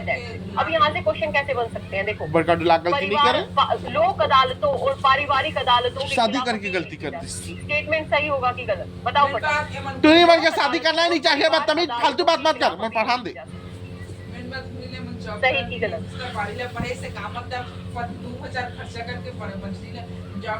पारिवारिक अदालतों के खिलाफ अपील की जा सकती है, एक अपील हाई कोर्ट में। दूसरा, तू नहीं मर गया शादी करना ही नहीं चाहिए, तो हो गया तो लगता है तो जिंदगी जी। तू नहीं मर गया मोनिया में शादी करवाना ना करना, तू नहीं मर मुख्य परीक्षा में बस इसलिए रहा है एडीआर का एग्जाम्पल हो गया, पीटी में इन 3-4 फैक्ट से एक क्वेश्चन। अब आते हैं हम ग्राम न्यायालयों पे। सुतांत अच्छा, इसकी प्रमुख विशेषताएं वगैरह तो फिर बनी होगी, औपचारिक है और जो मैंने अभी तक बताई है ना, मूर्ति कर देना आके न्याय से बंधी हुई है ना, वही सारी इसकी विशेषताएं। रोज भगवान हम मुतवात थे भागी। ग्राम न्यायालय क्या है? अक्सर बच्चे मूर्ति करने इससे का तस्री 7 या 8 में यहाँ से क्वेश्चन पूछा, अगर किसी ने देखा हो तो उस समय करंट का क्वेश्चन था बेसिकली, इसलिए पूछ लिया था, ठीक है?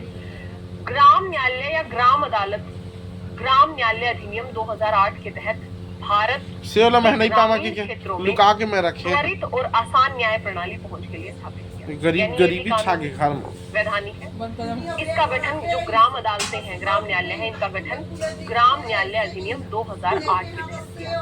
उन्होंने किसी ISPT मैंने यहाँ मोर्दिका ने मोर्दिका ने ISPT 2008 के अनुमेय मोर्दिका ने हैं यहाँ। मनी जैसे अरे मैं करिया में छोटी हवा लहा पूरा अजीब लगा था महूला के उद्देश्यों को ये भी पूरा करता है ताकि सुताले तो भागे जगह। और व्यापक साथ- कानूनी सहायता मिल सके। देख अब नहीं इसकी 2-3 चीजें कहू का बस शादी करे मत करे दीते शादी आराम के साथ जिंदगी जी ना ये छोकरी लगा शादी करे के सब चाहिए जरूरत नहीं है। बेसिकली ग्राम न्यायालयों की स्थापना जिला स्तर पे होगी कि ग्रामीण स्तर पे होगी? ब्लॉक स्तर पे, है ना। जितने भी ग्राम न्यायालय बनेंगे वो ब्लॉक स्तर पे बनेंगे, है ना। यहाँ पे ध्यान रखिएगा, ग्राम न्यायालय ये तो फिर एक अलग हो गया, यानी जिले के मध्यवर्ती स्तर पर प्रत्येक पंचायत के लिए या जहाँ किसी भी राज्य में मध्यवर्ती स्तर पर कोई पंचायत नहीं है। मान लो ऐसे राज्य भी तो है जहाँ मध्यवर्ती स्तर पे पंचायत की अनिवार्यता नहीं है। जब पंचायत पढ़ोगे तो समझ में आएगा। यदि किसी राज्य की जनसंख्या 20 लाख से कम है तो उस राज्य को मध्यवर्ती स्तर की जरूरत नहीं होती है ना। जब हम पंचायत पढ़ेंगे तो मैं बताऊंगी। तो ऐसे में सन्निहित पंचायतों के समूह के लिए ग्राम न्यायालय की स्थापना की जा सकती है। ऐसे ब्लॉक लेवल पे, और जहाँ पे ब्लॉक ही नहीं है तो वहाँ पे ग्राम पंचायत के स्तर पे कई गांवों को मिला के एक पंचायत बनती है। मोटे तौर पे समझ में आया? यानी जहाँ पे ब्लॉक है, ब्लॉक पंचायतें हैं, वहाँ पे ब्लॉक पंचायत के स्तर पे ग्राम न्यायालय बनेगा। और जहाँ जिन राज्यों में ब्लॉक पंचायतें नहीं है वहाँ पे ग्राम पंचायतों के स्तर पे ग्राम न्यायालय का गठन हो सकता है, जिस ग्राम पंचायत में एक से अधिक गांव के वाद वगैरह जो है जाएंगे। अब यदि इसकी संरचना की बात करें तो उलाला कोई बात मत करिए ना, आज रात भर चल ग्राम ही न्यायालय की अध्यक्षता एक न्यायिक मूर्ति कर दहा तो और इसकी नियुक्ति कौन करता है? ये बेसिकली प्रथम जो न्यायिक दंडाधिकारी के समक्ष, इतना याद करने की जरूरत नहीं। इसकी नियुक्ति उच्च न्यायालय अब किसे तोड़दारी किससे तो चलो एक आप करें अधिकारी होंगे इसके अध्यक्ष। न्यायिक अधिकारी होंगे ना, न्यायालय है तो सिंपल सी बात है। अब न्यायिक अधिकारी है, इसकी नियुक्ति ए भाई छोटी गरम पानी देना रे करती है उच्च न्यायालय के ब्राह्मण। अब प्रक्रिया की बात करें तो ध्यान रखिएगा, ये भी अपन लगे से जानदार थे वो लेगल ठंडी लागत थे ना। मैं वही दिन ला 18 दिन से पहले है 12 दिन से शर्ट पहनला या कीड़ा चरा थे दिखे नहीं थे, खुद याद थे 2008 वाले में तो लेकर के दिख जाते दीवानी मामलों को देखेगा, आपराधिक को नहीं, गलत हो जाएगा। छोटे मोटे जो आपराधिक मामले हैं ना वो इसमें शामिल होंगे, गंभीर आपराधिक मामले इसके अंदर। फेंक इस तरह सब प्यार से यानी ये खराबी फौजदारी भात मैंने में सब बता फेंके दिया। इससे। उसके बाद आपराधिक मामलों के मामले में जो अपील है वो सत्र मछली का कहा थे और दीवानी सड़ गए है इलाका का हिस्सा पर फेंकी से मछली आपराधिक मामला आया ग्राम न्यायालय के पास तो उसके खिलाफ अपील कहाँ होगी? सत्र न्यायालय। यदि कोई दीवानी मामला है ग्राम न्यायालय के पास, उसकी अपील कहाँ होगी? तो जिला न्यायालय में। और दोनों ही मामलों में ऐसी अपील की सुनवाई और समाधान कौन करे तो करना करने की तारीख से 6 कमला- महीने के कमला- अंदर कमला। किया जाना है। कुछ याद नहीं करना, सिर्फ ये पेज याद। ये तो मैंने समझाने के लिए। हनोखा मांगा दृश्य है तो कमला लुका के करिस से ग्राम न्यायालय अधिनियम 2008 के तहत गठित, यानी ये कानूनी है वैधानिक। न्यायिक अधिकारी प्रमुख होता है कतार दे है। न्यायिक अधिकारी अध्यक्ष होता है बेसिकली। उसकी नियुक्ति राज्य सरकार करेगी हाईकोर्ट के परामर्श से। राज्यपाल नहीं, राज्य सरकार करेगी हाईकोर्ट के परामर्श से। दिन में छोटी पानी रे दीवानी और आपराधिक दोनों तरीके के उठ क्या? मामले देखेंगे जहाँ से क्वेश्चन बन सकता है।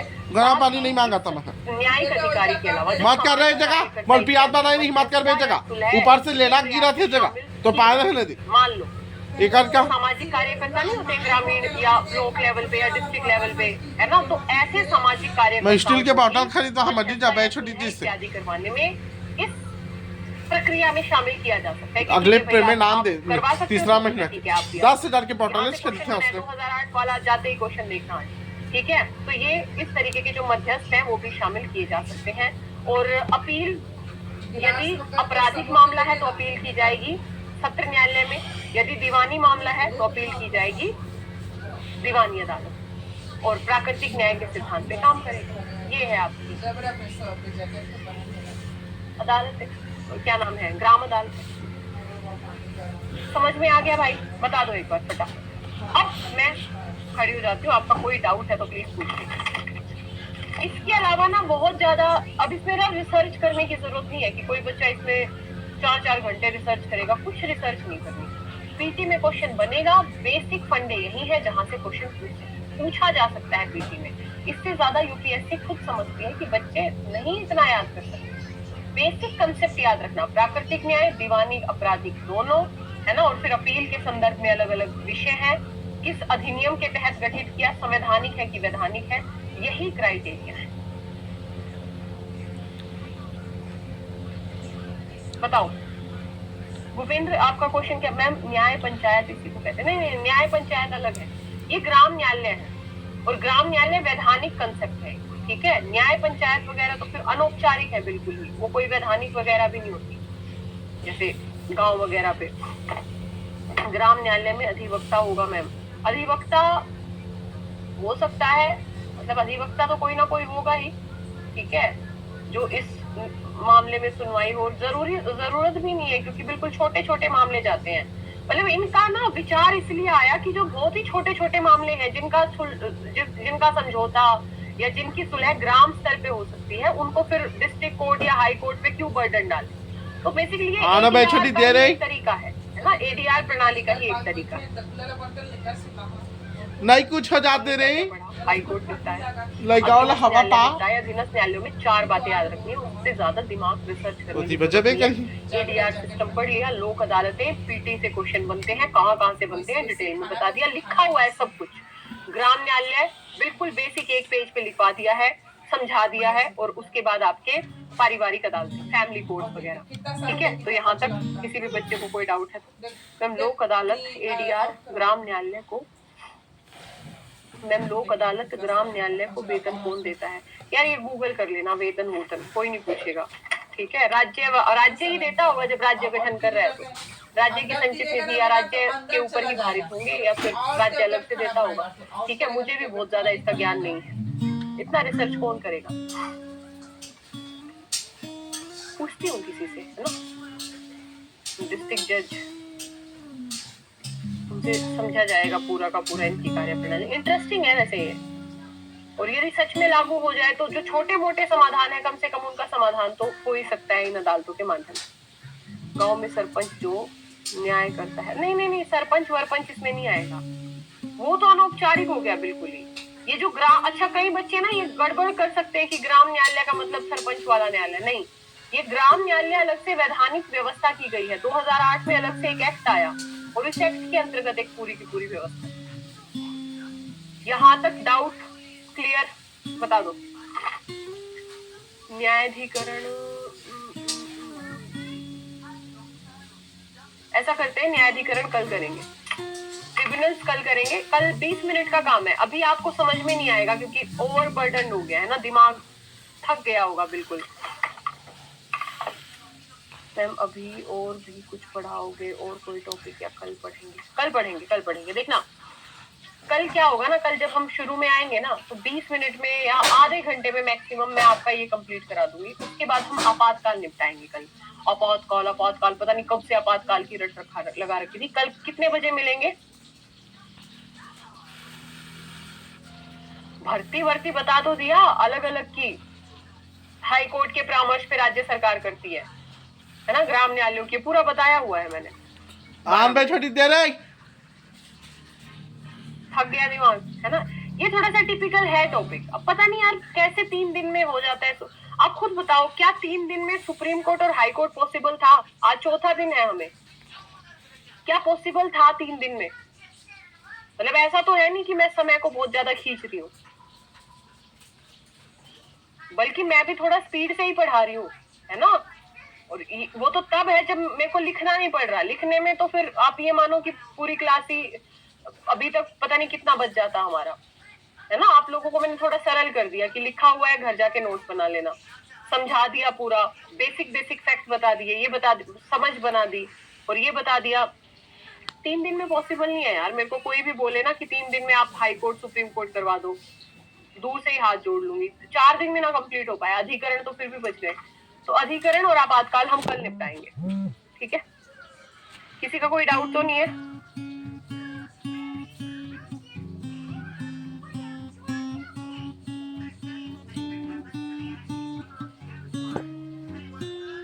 समझ अच्छे से आ गया, ठीक है। पहले से बहुत स्पीड, लेकिन समझ में तो सब आ रहा है ना, तो इससे ठीक है ना, कंसंट्रेशन बनता है। सब ठीक है, समझ में तो आ रहा है, टाइम का कोई नहीं, बिल्कुल सही बात है। देखो थोड़ी सी स्पीड, कुछ ऐसे मुद्दे होते हैं जहाँ पे स्पीड खींचनी पड़ती है। अब मैं यहाँ पे ADR का मतलब है, ये है, वो है, और मैंने आप लोगों को एक वो भी दे दिया, रेफरेंस भी दे दिया। यदि आपको और थोड़ा सा डिटेल में समझना है तो ललिता, ये लोक अदालत बाई ललिता दहिया सर्च कर लेना, आ जाएगा। स्टडी IQ IAS हिंदी पे मैंने करवाया है बहुत ही डिटेल में, तो वहां से देख लोगे। तो थोड़ा सा तो आपको भी एक्स्ट्रा एफर्ट करना पड़ेगा ना बेटा। हर चीज ये थोड़ी ना है कि बस चांदी के चम्मच में खिचड़ी खिलाती रहूं, ये लो खा लो बेटा खा लो, ऐसे नहीं होगा। थोड़ा सा तो एफर्ट आपको करना पड़ेगा। और थोड़ी सी स्पीड इसलिए, अब आप इस लेवल के हो गए हो जो जब आपके कंसेप्ट, जब आपका सिलेबस खत्म होने वाला है, 6-7 क्लासेस बची हुई है मुश्किल से, मैक्सिमम 7-8 क्लासेस, जैसे 2 क्लास कल परसों तरसों, और फिर अगले हफ्ते मतलब 24 से लेके 5 क्लास, तो आप 8-9 क्लास इतने मैच्योर हो चुके हो पॉलिटी पढ़ते पढ़ते कि बेसिक फंडे आपके अब क्लियर हो चुके हैं। जहाँ पे ठहर के समझाना था ना, धीरे धीरे समझाना था, ठहर ठहर के, वहां पे मैंने ठहर ठहर के समझाया है ना। देना रे चालू अच्छा, वहाँ बहुत स्लो स्पीड है, ठीक है, दे पानी, क्या कर सकती हूँ, मेरी स्पीड इतनी है। मैं देना पानी रे। स्पीड से पढ़ोगे ना तो आपका दिमाग थोड़ा ज्यादा तेज काम करने लगेगा। ध्यान से सुनना इस बात को। जब हम स्लो में समझते हैं ना तो दिमाग कभी यहाँ गया, कभी वहां गया, है ना, कभी CCD में गया, नहीं तो रे मूवी देखने गए हैं, हम भी चले जाते। लेकिन जब थोड़ी स्पीड खींचती है ना, और मैं बार बार गाली खा से अच्छा पानी दे कंसंट्रेशन यहाँ रखना पड़ता है, क्योंकि जैसे ही कंसंट्रेशन पसंद नहीं होगा। ये बेसिकली मेडिटेशन है ये क्लास आप लोगों के लिए। भाई छोटी सीरियसली, है ना, मेडिटेशन का काम कर रही है ये क्लास, कंसंट्रेशन आपका बना रही है ना। तो मिलेंगे कल 12 बजे। सच में मेडिटेशन हो रहा है ना।